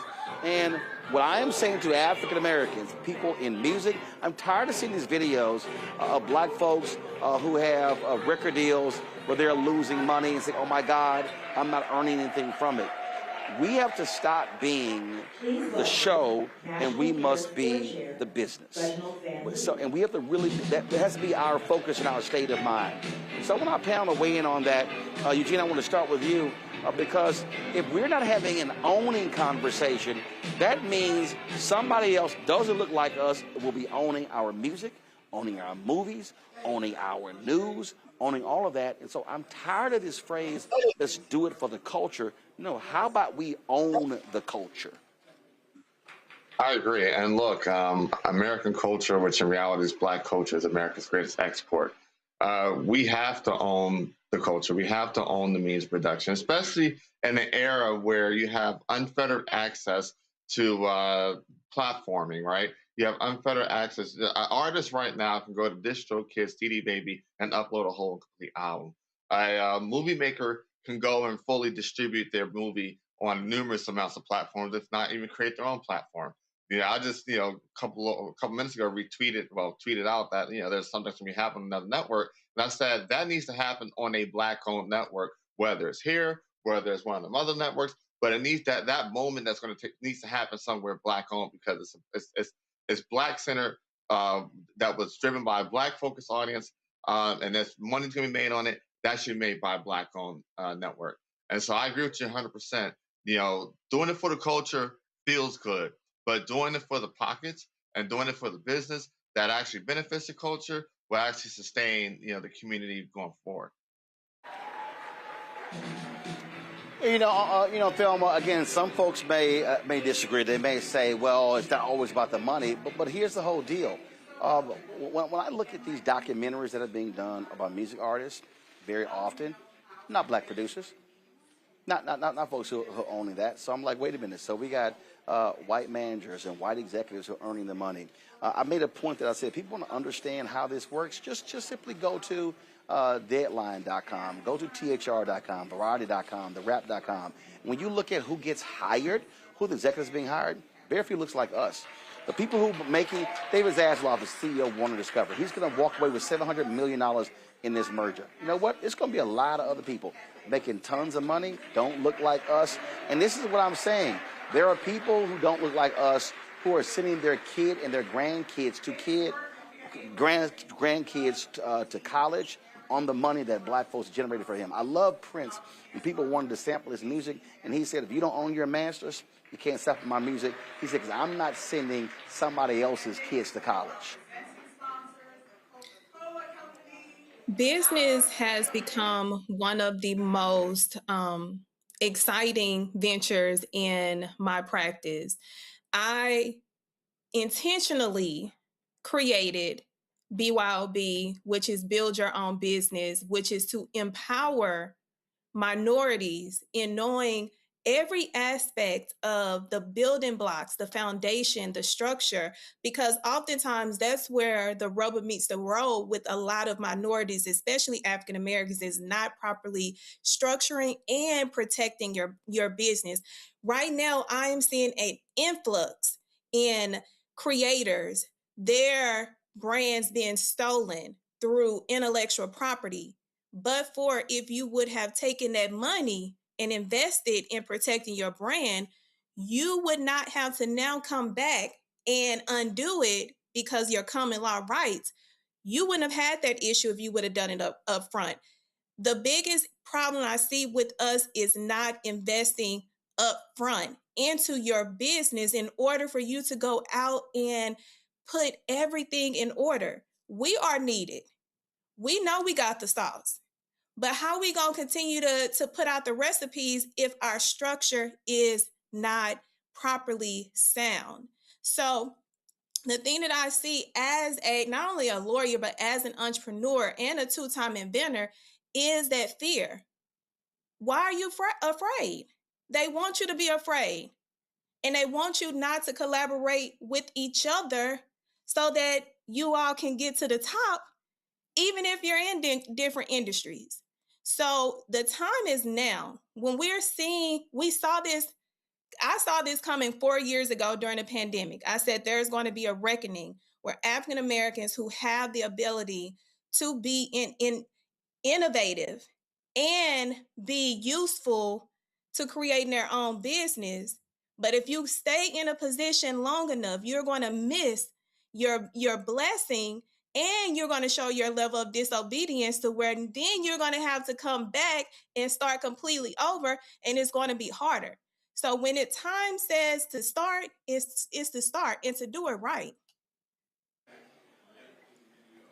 Congo. We just have to ask the question. I mean, when are we finally going to learn the lesson? We're sitting here on a platform right now, Roland, and looking at what you built, almost 2 million followers, right? When you look at what Kugler and Michael B. Jordan, they've been doing this together forever, and look where they've been able to reach. We just saw the story earlier over the weekend about the family of Isaac Hayes, suing the Trump administration, saying, hey, stop using our music. And, Isaac Hayes III always coming on here talking about fan base and the like. When it comes down to it, we, as Les Brown said, you either expand or you are expendable. We know if all of these mergers, like you talked about, there's going to be layoffs coming. We know that when the Ellisons take over these other Hollywood studios and the like, it's going to be less opportunities for us. But as Eugene was saying, we can make movies on our iPhone. Like, we have the music. I load up my albums through CD Baby all the time. And we have been through this at various moments in history. And this is nothing new. It's just new technology, new language, but it's the same thing. Expand or become expendable. And if we don't understand it right now, to start building and building together, just look at everything you're doing as it relates to honoring the Reverend Jesse Jackson. So it's also important to know that nobody's going to honor our people like us. And if we wait for these guys to lay us off, if we wait for these guys to shut down our TV shows or shut down our albums or whatever, knowing that we have the ability all along to create and build on our own, then we deserve what we have coming. We have to learn the lessons from history. We have to listen to Roland, who's always talking about stop focusing on the show and focus on the business. I will say it's now or never, but we've been here before, and we will be here again if we don't learn this lesson right now.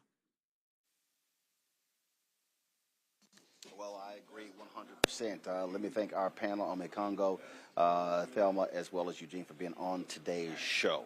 All right, folks, as we speak right now, Reverend Al Sharpton is giving the prayer here at the Susan Taylor National Cares Mentoring Gala. So here's what we're going to do. I need to reposition. For some reason, their live stream has not started. I have no idea what's going on, so we're going to call an audible. So what we're going to do is, right now, we're going to go to a commercial break. We come back, we're going to play the speech of the new president, another African-American who's head of the United States Steelworkers. So we're going to play her speech when you come back. So let's go to commercial break. We'll be right back. Roland Martin Unfiltered on the Black Star Network.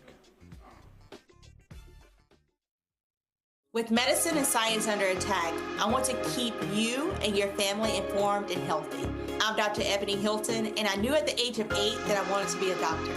So I studied hard and became the first African-American female anesthesiologist hired at the Medical University of South Carolina since its opening in 1824.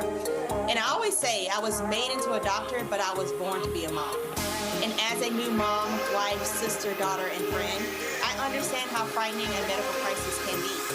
I care for individuals on some of the worst days of their lives, and it's my mission to provide you with a safe space to gain clarity on issues affecting your mind, body, and soul. I recognize that there are health disparities, particularly as it pertains to race, and I want to help bridge the gap between you and your healthcare providers. Join me every Thursday for Second Opinion on the Black Star Network, where each week I'll invite experts from various medical fields to share the latest health news. We'll discuss topics such as the vaccine debate, mental and sexual health, medical bias, infertility, menopause, andropause, nutrition, and aging. Together with my medical colleagues, we aim to provide you with a second opinion. Don't miss it, Thursdays only on the Black Star Network. Pull up a chair, take your seat. The Black Tape with me, Dr. Greg Carr, here on the Black Star Network. Every week, we'll take a deeper dive into the world we're living in. Join the conversation only on the Black Star Network. They said the quiet part out loud. Black votes are a threat, so they erased them. After the Supreme Court gutted the Voting Rights Act in 2013, Republican legislatures moved fast. New voter ID laws, polling place shutdowns, purges of black voters from the rolls. Trump's Justice Department didn't stop it, they joined in. In 2018, his DOJ backed Ohio's voter purge system, a scheme that disproportionately erased black voters. Their goal, erase black votes and political power. Yeah, that happened. These are the kinds of stories that we cover every day on Roland Martin Unfiltered. Subscribe on YouTube and download the Black Star Network app. Support fact-based independent journalism that centers African Americans and the issues that matter to our community.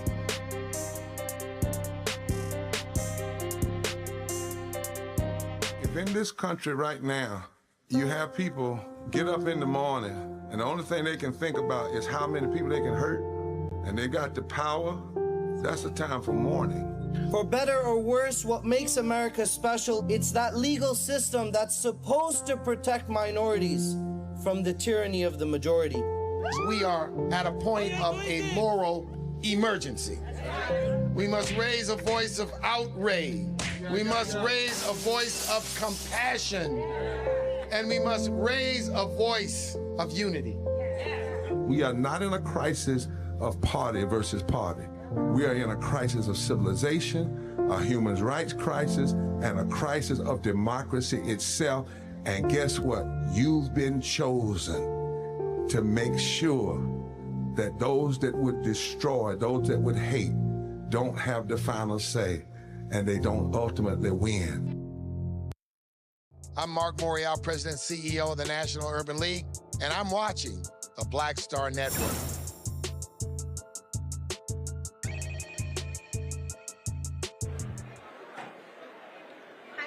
Folks, another major union has a black president. The International the person of the United Steelworkers this weekend installed Roxanne Brown as their new president. She becomes the 10th international president, taking the helm of North America's largest industrial union, founded in 1942. She was elected last fall to replace David McCall, who did not seek re-election and was serving as president since September 2003.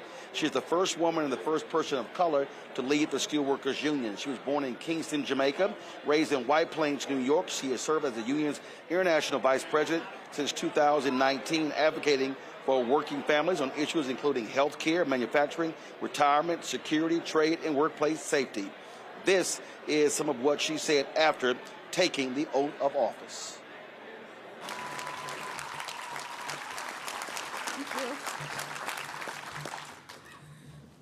Woo! Need a moment to take it all in and manage the tears coming out of my eyes. All right, Steelworkers, are y'all ready? Are y'all ready? Who are...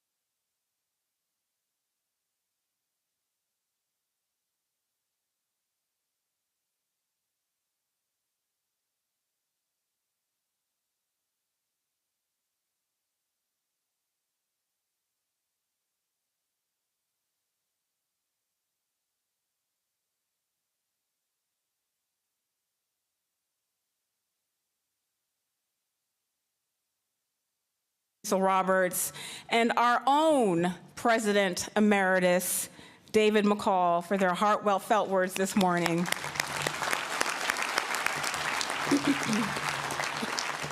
You all inspired us, and you gave us some much needed history.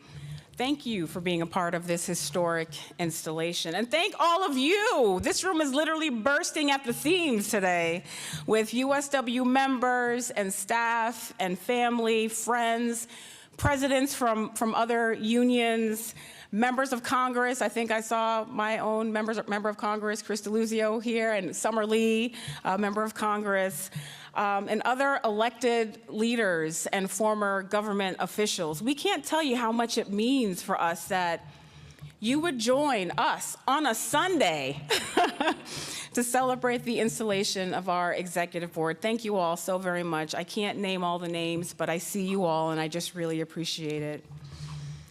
You know, I have been really blessed to be a part of not just this union, but this movement that we all love so much, the labor movement. And as you can see, we're a family. And it's the most unexpected family. When I first came to this union at 19 years old, never could I ever have imagined that I would be standing here 27 years later, having been installed as the 10th international president of this union.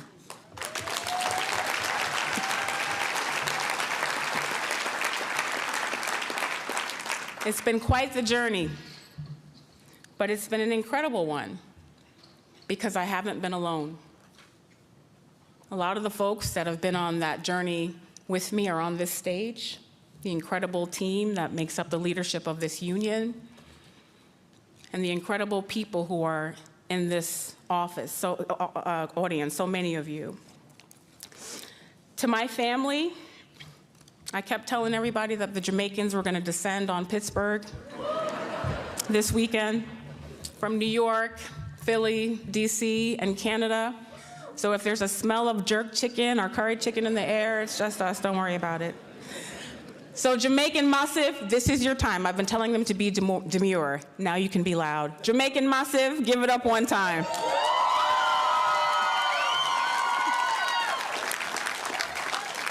Good. I am a product of a proud lineage. I emigrated to the United States at 2 years old from Kingston, Jamaica.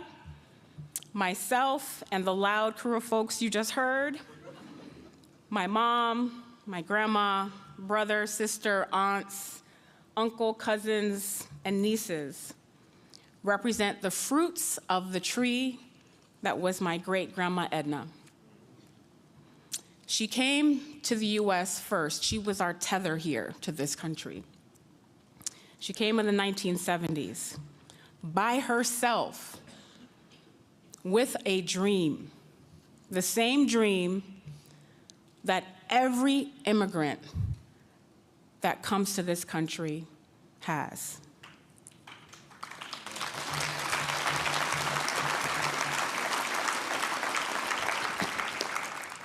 Opportunity, hope, success, not just for herself, but for her children and grandchildren, her future. We all, my family and I, we stand on her shoulders.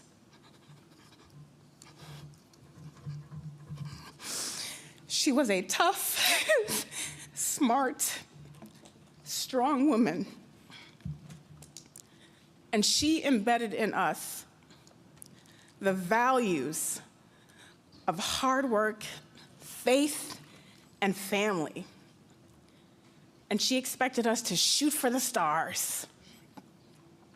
I look at my family today, all of us, and I know that we are quite literally her wildest dreams.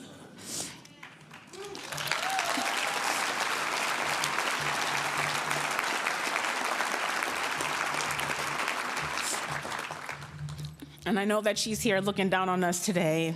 So thank you, family, for coming from far and wide to be with us today. I love you all so deeply, and I appreciate your support.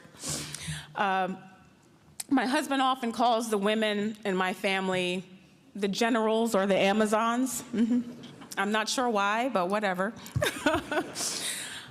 And 3 of them are actually here today. My grandma, my cousin Sandra, and one of the chief generals is my mom, Rosie Brown.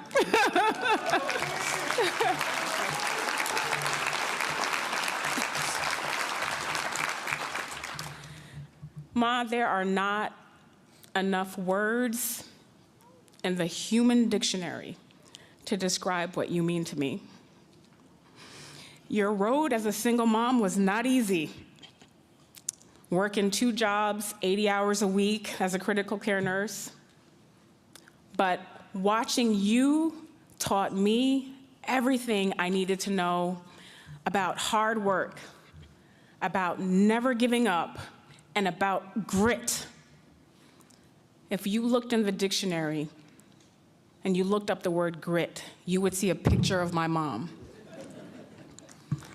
You would.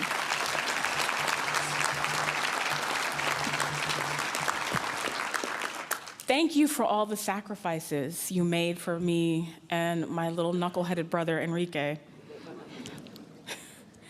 And for always pushing me to be my best me, even during the teenage years when I really didn't want to be pushed. I wasn't about being pushed as a teenager. Thank you for pushing me. I love you. Thank you for being my prayer warrior and the wind at my back. I love you.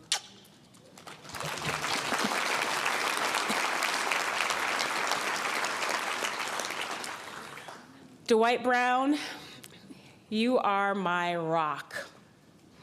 You've had a front row seat to this journey. A little after we began dating when I was 19 and he was 20, he started calling me meal ticket. But he like sings it, meal ticket. And he's been calling me that ever since. And it's a silly phrase with strong meaning. And what he was telling me from the beginning is that he saw something in me that I had yet to see. And he spent the last 28 years cheering me on in my best moments, lifting me up in my hardest moments, and reminding me who I am in those doubtful moments. None of this would be possible without you, babe. I love you so much.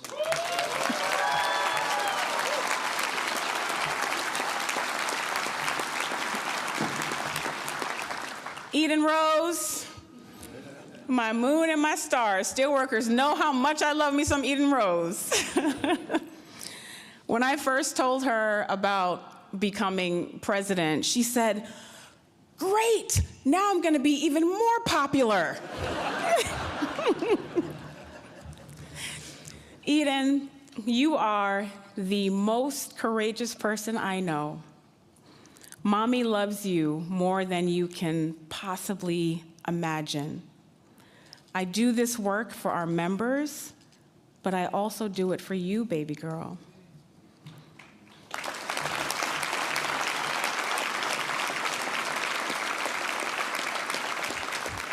I want you to always know your power. Don't cry, you're gonna make mommy cry. To always show up as your authentic self. And to know that there is no ceiling, baby girl, because mommy just shattered a huge hole in that ceiling for you, your cousins, and your god sisters.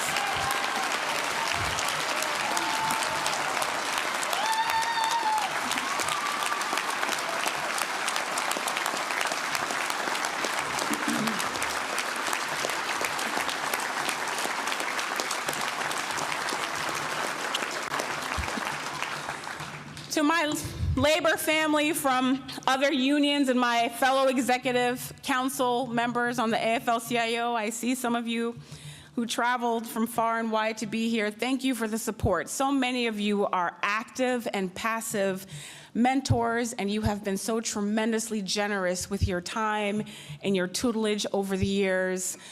You know, the solidarity that we have in this movement is so powerful, and President Schuler talked about it earlier. We are nothing without our solidarity, so thank you so much to all of you. Where are my women of steel? Isn't it fitting that today, on the first day of Women's History Month, that we make some history, right? Right?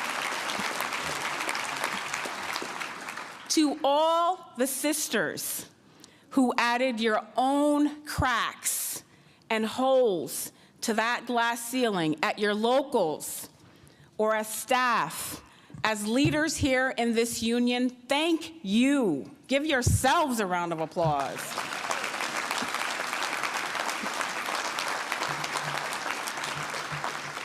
The last time, and Dave, and I think a lot of folks on the executive board will remember this, the last time that we held an installation at this hotel, our former president, Leo Gerard, was being installed.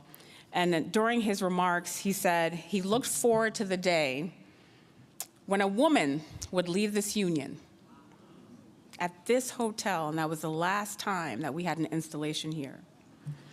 That was something that Leo always talked about, and he didn't just talk about it. He meant those words, and he took actions to support them. During his presidency, more women stepped into leadership positions at the staff level, and under his leadership, the union appointed its first woman, Carol Landry, to our executive board as vice president at large, the position I was proud to carry on after her retirement and that Vice President Amber Miller now carries today.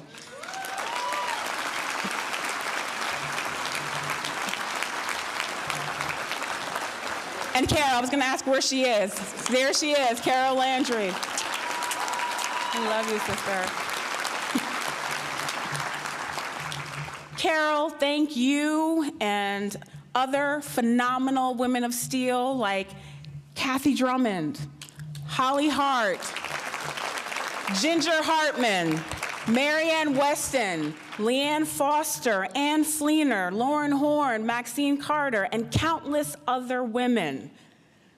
There have been so many that I honestly can't name them all, but thank you all for blazing the path for generations of women of steel to follow, and for showing us that leadership at all levels of this union is possible. Right, sisters?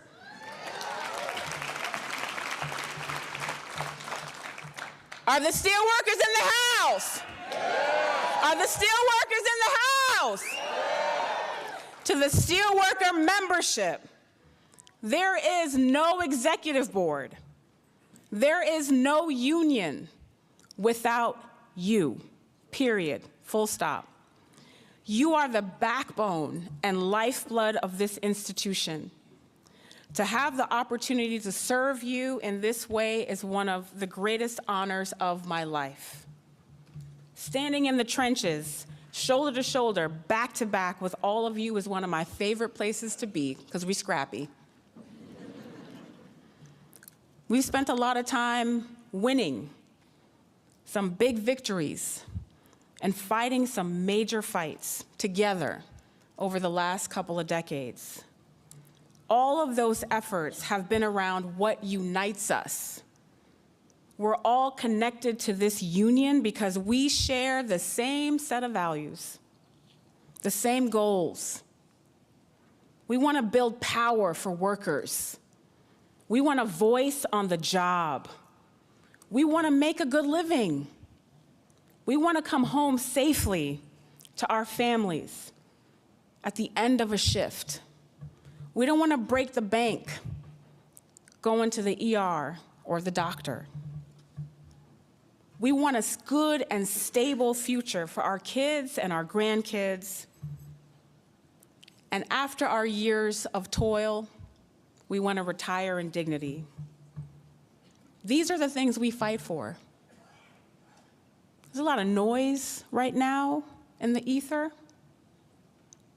a lot of distraction, distracting us from the things that unite us, the ties that bind us as a labor organization.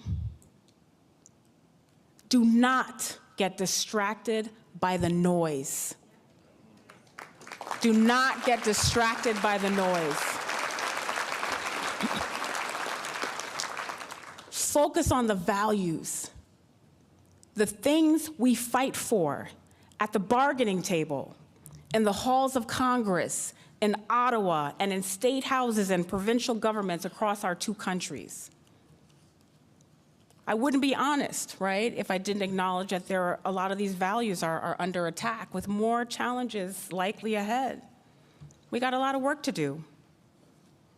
There is always an unknown element to the future.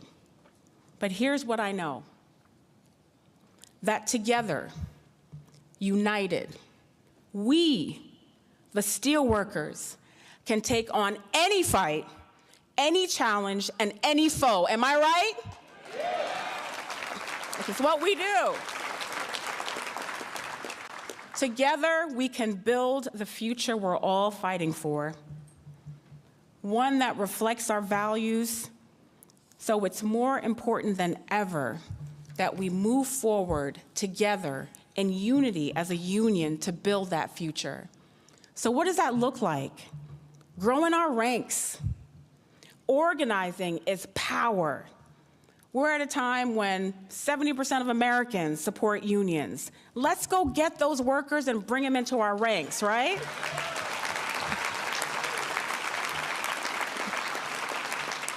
Bargaining strong contracts. Collective bargaining is our bread and butter. It's how we make gains on things like wages, benefits, and health care. We all know this is a major bargaining year across a lot of our sectors, and a lot of our major bargainers are sitting right here behind me and beside me.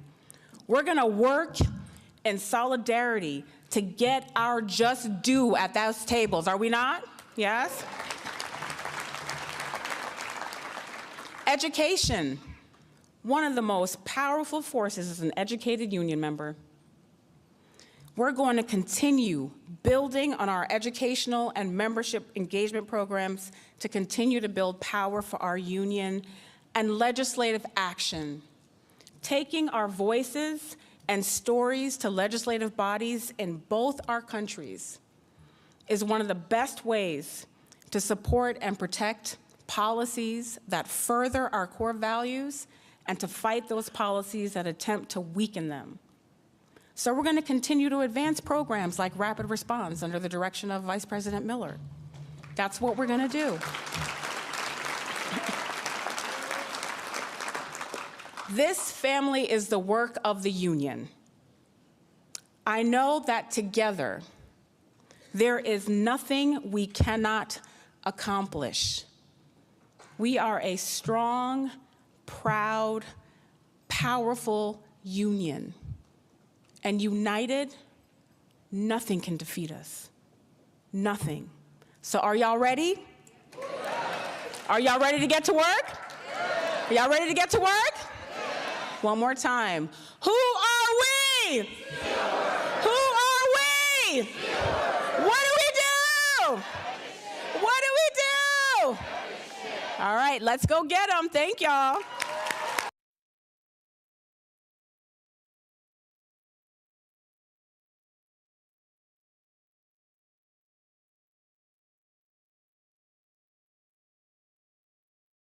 With medicine and science under attack, I want to keep you and your family informed and healthy.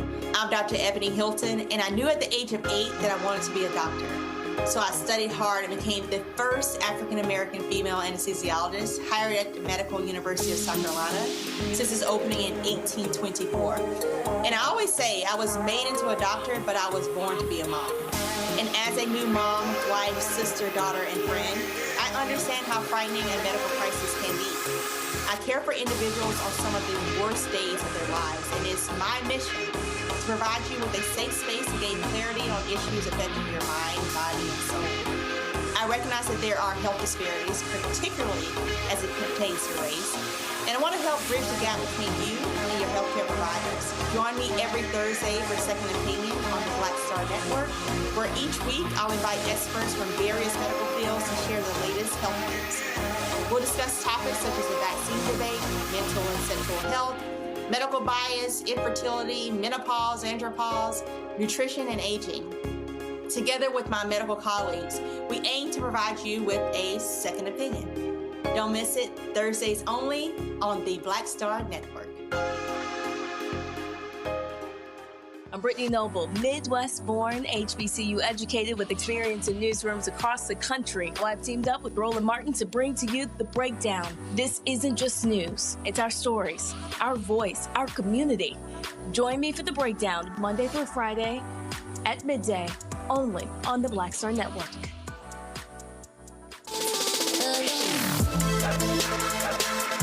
Hey y'all, welcome to The Other Side of Change, only on the Black Star Network and hosted by myself, Bria Baker, and my good sis, Jamira Burley.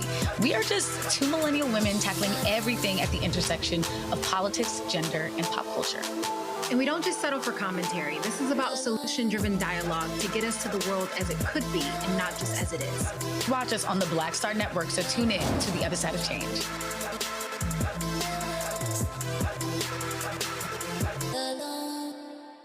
Pull up a chair, take your seat. The Black Tape with me, Dr. Greg Carr, here on the Black Star Network. Every week, we'll take a deeper dive into the world we're living in. Join the conversation only on the Black Star Network.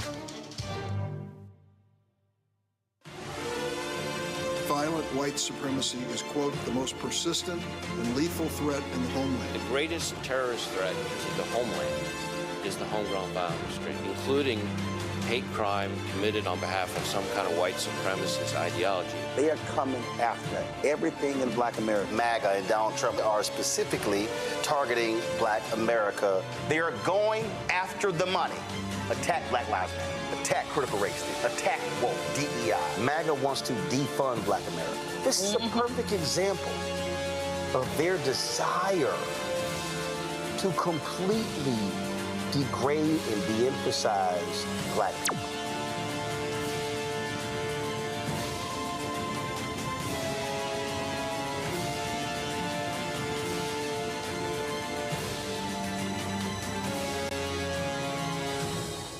Hatred on the streets, a horrific scene, a white nationalist rally that descended into deadly violence.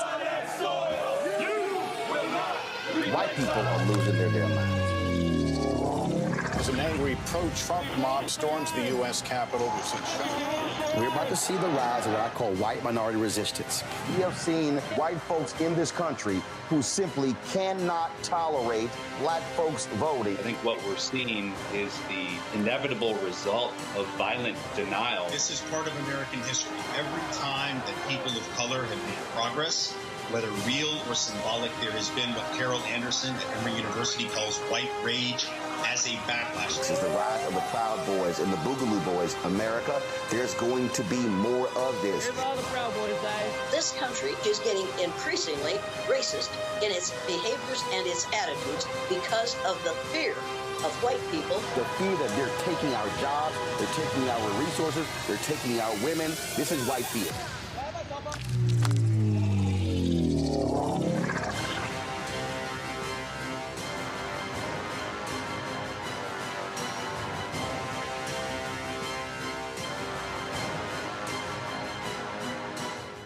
On a next, A Balanced Life with me, Dr. Jackie, a relationship that we have to have. We're often afraid of it and don't like to talk about it. That's right, we're talking about our relationship with money.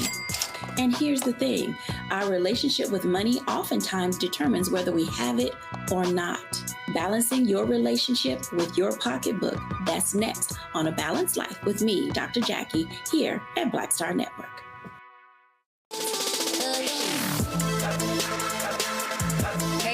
Welcome to The Other Side of Change, only on the Black Star Network and hosted by myself, Bria Baker, and my good sis, Jamira Burley.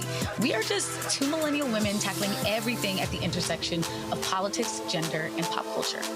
And we don't just settle for commentary. This is about solution-driven dialogue to get us to the world as it could be and not just as it is. Wanted it on the Black Star Network. Got them. Okay, now please turn your attention to the screen, and together let's show our love for the women who made us. The women who made us. Their names roll off the tongue like a river, whose ancient current has carried us through rapids, over falls, through inundation and drought. Warrior women who walked the high ridges and riverbanks, hands knowing every healing route. These are the women who made us, born of necessity, mothers of invention. They wrote themselves into history, witnesses to the worst. By lamplight, she was a mirror in verse. Freedom is not a destination. It is a direction, a compass in a world designed to confuse you. They crashed the gates of academia and commandeered the printing press, named white crimes when it was dangerous to do so, turned hot combs and pomades into entrepreneurship, turned outlawed learning from risk to a refuge, and refuge into an army on the march. She wielded power at uncommon heights. She walked into a schoolhouse and into history, holding our children and daring the state to show its face. They rallied the grassroots along the Tallahatchie, where a boy was beaten and drowned. His mother, braving an open casket, showed us the face of the nation's hate. They can't be reduced to a single bus seat. Sitting unmoved was a gangster maneuver, a flashpoint igniting a movement. They kept vigil when grief might have swallowed the future, turned mourning to movement, cultivation, scorched earth to ripening fruit. In a nation built on buying and selling, she was unbought and unbossed. For her, the skies were no longer the limit. She took the measure of human aspirations, and with math and science, put possibility into orbit. They mined language to unearth the truth and gave us back our voices, elevating unlettered speech to lyric poetry. A melody, a confrontation with conscience. Patience is not always a virtue. Her blistering dissents bring balance back to the biased scales of justice. Each bend in the river has brought forth a first, with the certainty that others would follow.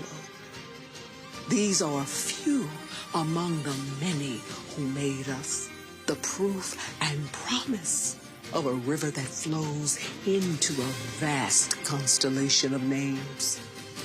A river that is calling to us. The women who stand in the gap today, who hold the line when systems fail or function as intended. Women who mentor, lead, teach, protect, who raise the next generation into possibility. Women whose modest drop in the bucket adds to a river, an ocean, a night sky full of names. So listen, feel the current at your back, then join in the flow. Because the women who made us are making us still, and for them, we are filled with gratitude.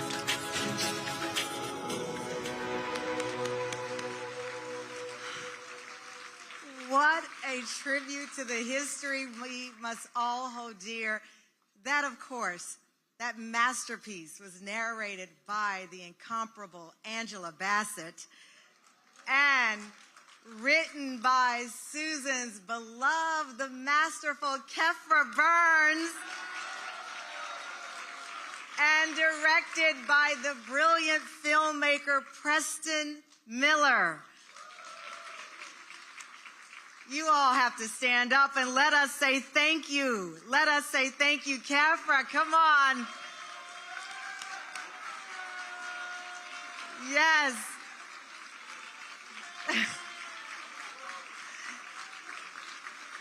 You did so right by the women who made us.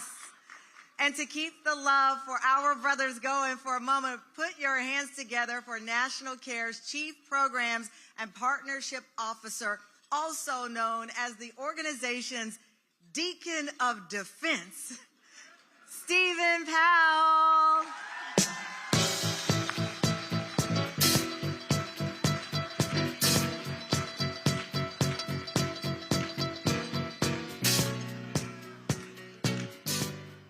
Let me get myself together here. That's a little too much. How are you beautiful people doing? Okay, I'm gonna try that one more time. How are you beautiful people doing? Awesome. So I want to thank my Heavenly Father for 2 decades, just about 2 decades of serving this organization. In my role, I get to oversee our group mentoring programs, the Rising, the HBCU Rising, and University for Parents, uniquely designed to support adults and teenagers. That work is undergirded by a healing framework called A New Way Forward. Some of those 60-member Brain Trust members who helped to create this protocol are here in this room tonight, so thank you for being here. What makes our work, yes, give them a round of applause. What makes our work so unique is that we take it to the young people in the community. We don't take them out of the community. And we could not do this work without our strong strategic partners, which are comprised of legacy organizations, corporate social responsibility groups, and other national organizations. And I just want to shout them out right now. The American Nurses Enterprise. Yes, the Association of Black Psychologists. Coca-Cola, FC Future Careers Academy. Delta Sigma Theta Sorority Incorporated. Jack and Jill of America. The Links Incorporated, the National Black Child Development Institute, the National Medical Association, Phi Beta Sigma Fraternity, FedEx, and Sephora. Now I need to do a little pulse check to see who's in the room, where my other Divine 9 folks are. I dressed this way on purpose. Alpha Phi Alpha, where are you? Okay. Where are my brothers from Kappa Alpha Psi? Okay. Omega Psi Phi, y'all in the building? Okay, okay. Iota Phi Theta.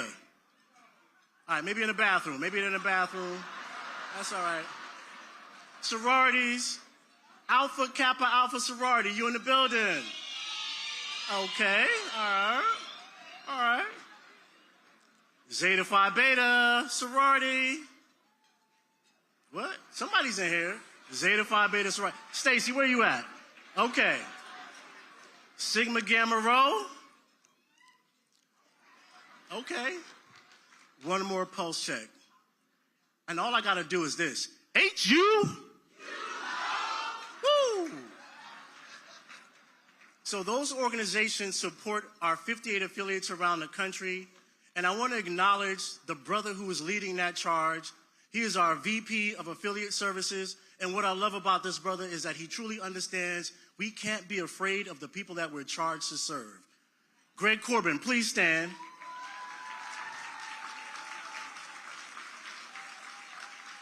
Thank you. And the heart and soul of our work is comprised of a dedicated core of soldiers of love from Brooklyn to the Bay. Our affiliate leaders, can you please stand where you are? And let's give them a large round of applause, y'all. These are our volunteers who are recruiting, training, and deploying mentors around the country. Thank you. And I'm so blessed to do this work with my sister and partner in time, Dr. Yuri Berry, who I'm going to bring up. She is our VP of Programs.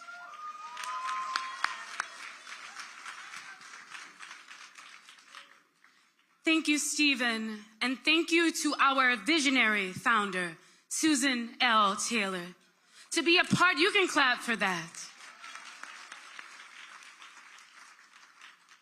To be part of a team dedicated to young people whom so many would write off is work that is so deep.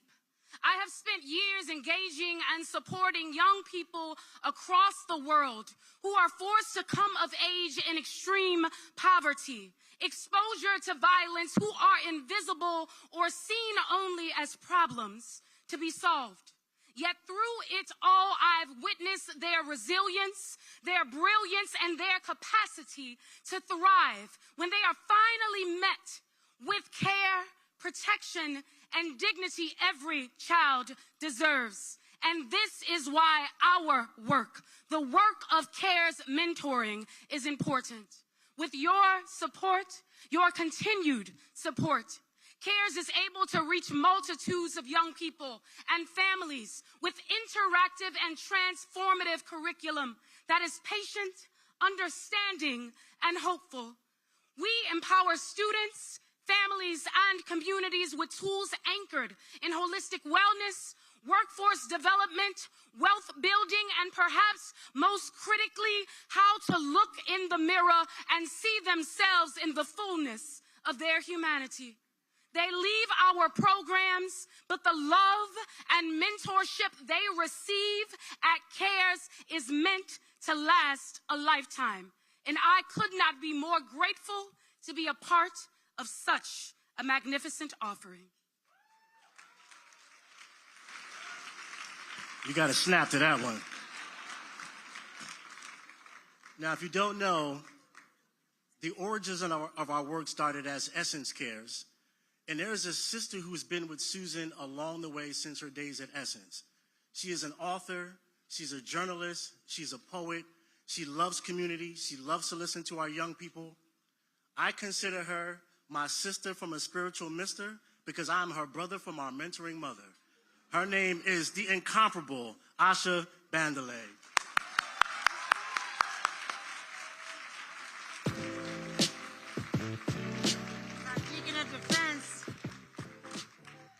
I wish I had my camera here so I could take a picture of how beautiful you all look. 20 years, Susan, from an idea, all of this. Thank you for being here. You are truly our blessed ones. Thank you for showing up year after year for our children, for the legacy. And there's just, I'm not going to begin a discussion tonight without talking about the greatest mentor I've ever had and could ever hope to have, Susan Taylor. I am so lucky to have sat at her feet for all of these years. And I'm proud to say I'm tailor-made, baby. Tailor-made. So it was like almost 30 years ago. Let me just take it back to the real. So, I don't have the fancy voice like that. I'm just round-the-way girl. But, almost 30 years ago, I was pregnant, alone, baby daddy in jail, whole story. I was a whole story. And Susan took me in, but most people wouldn't have even looked at me. She took me in. She taught me how to become a great mentor. I promise you, I came out of hip-hop. I didn't even know what fact-checking was. I swear that is the truth. And she taught me most of all to tell great stories for the multitudes, not for the few of us, but for the many. That was the charge at Essence, because we had to speak to 15-year-olds and 65-year-olds in the same story. You had to write a story that was compelling about childbearing to a woman who might be in menopause. That was the beauty of the training. Make it a big tent. Bring everybody in the room. That's what Susan Taylor does. That's what Susan Taylor does. And I'm looking at the big tent. But tonight, I want to tell you a story about Marche Bradley. She was part of our Rising program, which Stephen was just referring to. She joined it 4 years after Susan and I used to fly to Chicago every Friday morning. I mean, so much so like I knew the TSA people by name. But by then, Stephen had joined, and so I didn't get to meet Marche. But for years, I had been hearing about her, and everybody was saying just how incredible she was. And so I want to say, as we celebrate the women who made us, I want to say this as a mother. I want to say this as somebody who's been a youth organizer all of my life. I want to say that there are incredible women who made us, and we must remember them. But there's some pretty fly girls who make us, too. So give it up for the girls, man. Free the girls. Girls like my daughter, Lisa Rashid. Girls like them pretty ones out of Brooklyn and Queens tonight singing the national anthem. And girls like Marche. Over the years, one of our first facilitators, Dr. Simone Wilson, would tell me about Marche, keep me updated on her. Also, Principal Outlaw. Don't you love that name, Principal Outlaw? For a principal on top of it. It's fabulous. But they would tell me about Marche and her brilliance and her perseverance, and Marche, how she became, despite all these challenges, a principal scholar. And then, because of a partnership, as Stephen was talking about partnerships, that the brother who led Windy City Cares at the time, come on, LaKendrick, we see you. We see you. He brokered a partnership with Northrop Grumman, and that students from the school that they came from on the south side of Chicago could actually go and intern there. And Marche was like, engineering? Oh, well, why not? Because the Rising teaches us to be open, teaches us to try new things. Did not say why, but why not? Come on. And so she got there, and it was hard. All the other high school students, you know, had come from much more privileged backgrounds, educationally, economically. And just, you know, we live in such a bullying culture that if you can believe this, some adult who works there made fun of her for not having a computer. But that's not the story. You know what the story is? Dr. Simone Wilson was like, oh, yeah? And went out and bought her one out of her own money. She's like, you got one now, baby girl. You got one now. And I'll tell you what, she took that, and at the final robotics competition, guess who outperformed everybody? Everybody else, a little robot, fell, it came apart. Not Miss Marche. It did its little thing. It did its little thing. But you know, like I do, in under-resourced communities, hard moments are often very frequent. And I was talking to Marche, I'm kind of shaking as I say this, and she told me that the day that she went for her interview to do her presentation to get the internship at Northrop Grumman, she was already feeling very shaky. She'd had a very difficult relationship with her family. And it was even harder because she had just found out that with her first boyfriend, and she was just 16, like my mother was once, she was pregnant. And she was even more isolated, even more ashamed. But she went anyway. And the school provided an escort to take her. And she went there and she rocked it out. This is the perseverance. And yes, she got that internship. Yes, Miss Marche, she got that internship. And then on the way home, the woman who escorted her had to stop at the store for a minute. Marche didn't feel well. And that was how she learned that she was miscarrying, and what she did by herself on an IKEA bathroom floor. But her story does not stop. This is what the Rising teaches us: to persevere, to fall 7 times, get up 8, to keep going when you gotta keep going, to never sit down, never fall back, never. Because we are that strong, because we come from that stuff. We're the people who were never supposed to survive, so what? Yes, Miss Marche kept going. And yes, she got a scholarship to the University of Arkansas at Pine Bluff. And no, she never told me she was food insecure. She didn't have to. Because if you ain't got no home, you ain't got no fridge. 25% of our children are hungry every day here in America, with more billionaires than any other nation on this earth. And no, she didn't have to tell me she was depressed. Did she, Monique Poufson? The rate of depressions for our girls specifically have spiraled. For black girls, I need to say this because it's going to take your breath away. Since 2001, the rate of death by suicide has risen 182%. It's hard to take that in, but it's worse to ignore it. It's worse to ignore it. I know some of the parents on the other side of that terrible story. But there's also, it's rising, which has been incredible. A number of children have talked about feeling very vulnerable because of depression. But I want to share something with you. I know Susan doesn't always like me to say this because you don't know if things are going to change, but we ain't never lost one baby on our watch, all right? Let me just add, not one. With everything that's going out, because we have an intervention that works. We have facilitators who are trained and loving. We're doing the only programming that's led by psychologists and trained mentors. It's the most incredible work, and really, it's the work we can all do because it's caring. It's reading, it's paying attention, it's listening. And so your support, I want to just talk to some of the people like Grace in the room, like our friends at Coca-Cola, like AARP, like Dr. Bell and everybody at Casey. We were able to take kids who could never get out to a campus, where Northrop Grumman was, and we could get them cars to get there safely.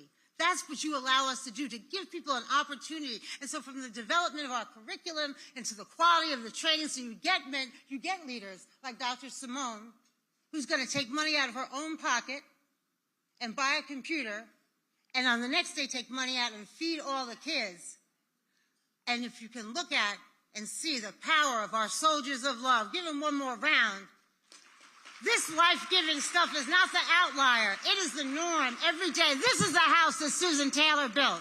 A house of love that cannot and will not be broken. And Marche graduated top of her class in 2020 in the middle of a pandemic. And she got that scholarship to University of Arkansas at Pine Bluff. And she graduated. This is a girl who had no money, no house, no way to get to college. Simone said, I got a car, though, baby girl, and I know how to drive. Foot pedal to the metal. 17 hours there. She drove her, set up that dorm, and then drove her back. And when Marche graduated and came back, principal outlaw, as principals are prone to do, although she's fake retired, she was retired, but the Chicago Public Schools keep calling her back. She's like, I'm like, well, you're not supposed to be working, whatever, it keeps happening. Principal Outlaw still calls her student, somebody who had graduated 4 years before, to be like, girl, you on your game? You on your job? She has annoyed Marche, which I'm not supposed to say, so much, but she's kept her on the path. And that is how a young woman who was housing insecure and at times homeless could sign her own damn lease to her own home on this January before we started this. That's how you do it. And I'm not going to say anything else. I said, Marche Bradley, where you at, my baby?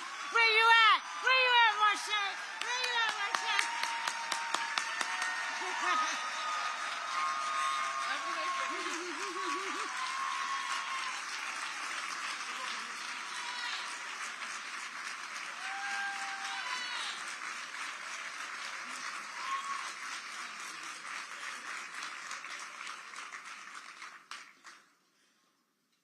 Thank you so much, Ms. Asha, and I want to give a huge shout out to Ms. Susan Taylor herself. Thank you so much for the opportunity. Thank you to everyone above all, and I want to thank Ms. Simone and Principal Outlaw the most. They are the women who made me, and I wish they could come out here and help me feel just a little less nervous.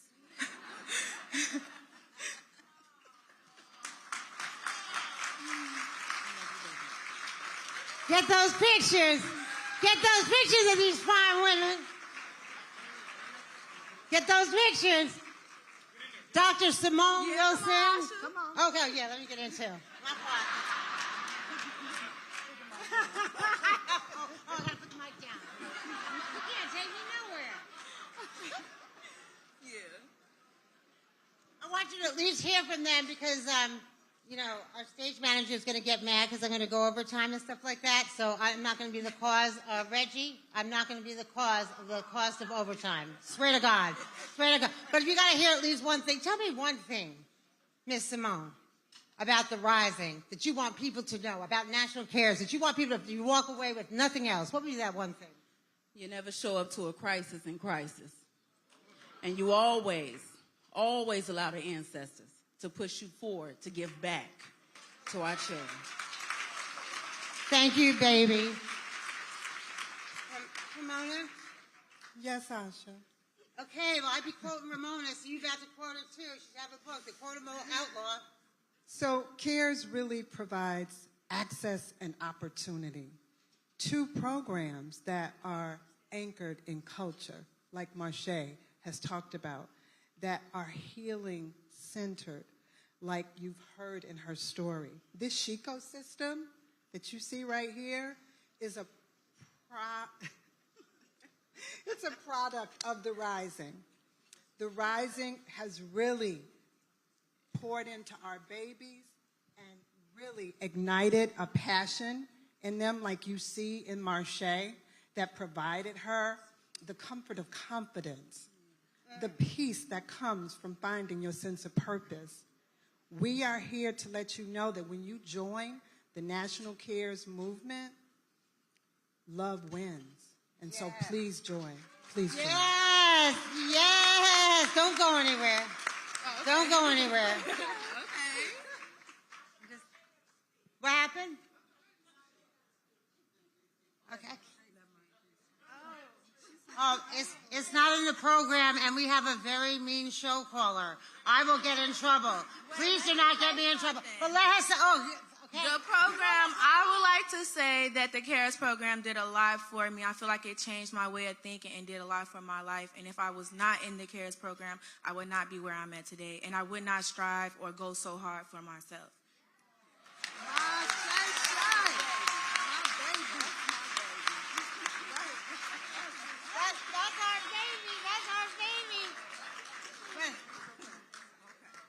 Let me ask one more extraordinary young woman to join us.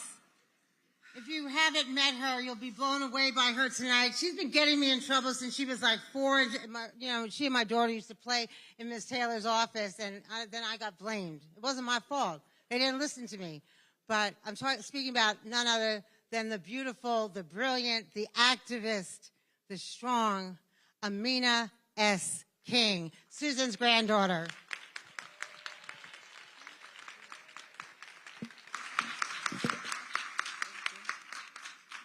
Thank you, Auntie Asha, for those beautiful words. But before we, okay, sorry. The teleprompter is not correct.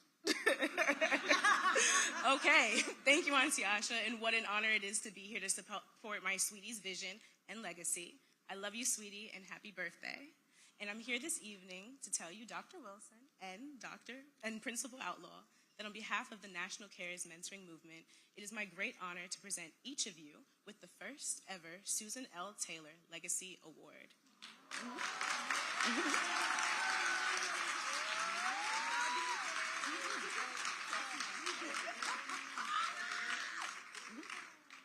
Surprise! Yes. This is the first time we've named an award for our CEO and founder, the Susan L. Taylor Legacy Award. Be Dr. Simone Wilson. Be Principal Ramona Outlaw. Be Marche Bradley. Be Susan Taylor. Be great. Don't be good. Be great. We're from Brooklyn, in heart. Be great. Be great. Thank you, everybody. We love you.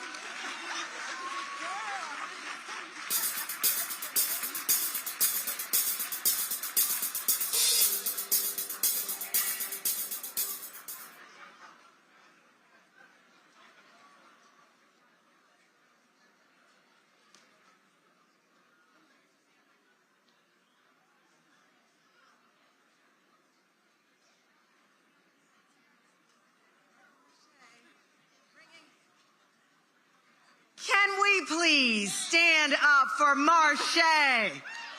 Give Marche love. This is not a story. This is a woman built by CARES. Congratulations. And for the rest of the world's existence, you will be the first honored under Susan L. Taylor's name. Congratulations. Thank you. And like every young person under a certain age, she said, "Can I get a selfie?" Really? I'm sorry. Marche's big ask was, "Can I get a selfie?" My family will be super happy. Her family will be super happy if she gets a selfie. So what we're going to do is do a family selfie. Stand on up. Who can do it? Who's got the, come on. Can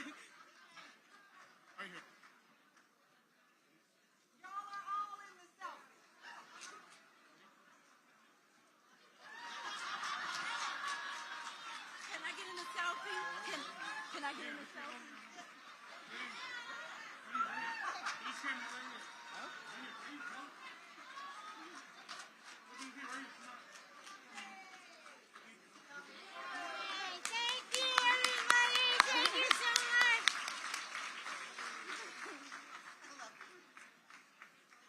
There you have it. It all comes down to one selfie. What an example we have seen set today. Principal Outlaw, Dr. Simone. It truly takes all of us, and that's what this occasion is about tonight. With the training and support that CARES made possible, this is what happens. Lives are nourished and lives are transformed. Communities are built. What we just heard and witnessed is exactly why the work must be sustained and grown. And to help us do that, please welcome our friend, Master Fundraiser. Unlock your phones. And tonight, Master Referee. I'll let him explain what that means. Ladies and gentlemen, please welcome Reggie Canal. Come on out, Reggie.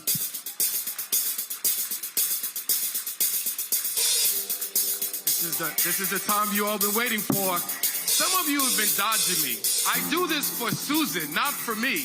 People stop talking about where they go. So first of all, I want to say thank you to Tamron Hall, because Susan was on Tamron Hall last week, and a few of us got a chance to piggyback on her. Tamron Hall has someone that hypes her up before she comes out. So we want that person, because Tamron comes out very energetic. But tonight, we're here for a reason. We're here because of the investment of the children to ensure the future they deserve is not left to chance. But I have two hype person with me today. I have Dr. Michael Erica Dyson. Where are you? And Roland Martin. We're here for a reason. We're here to raise $300,000 in 10 minutes. But before they start the clock, it's going to be simple, quick, and we're going to get this done very fast. 2 years ago, hey, Grace, good to see you. Keep your checkbook, Grace. Grace was very generous for us last time. So we're going to raise Lola West, I'm not even looking your way. Don't even worry about it. 10 minutes, y'all. Okay, are we ready?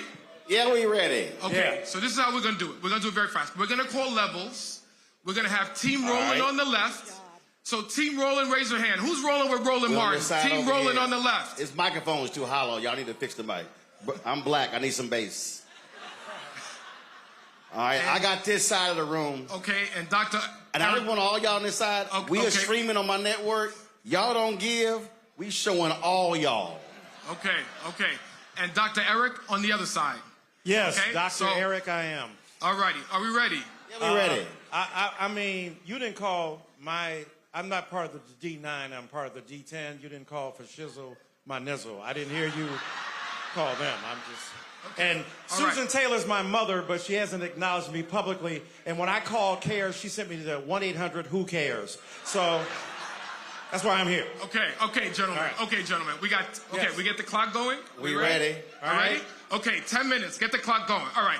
Who give us $25,000? Who give us $25,000? Hey, DJ, can you put on... $25,000. Who give us $25,000? DJ, put on last $2. Raise your hand really high. We got $25,000 right here.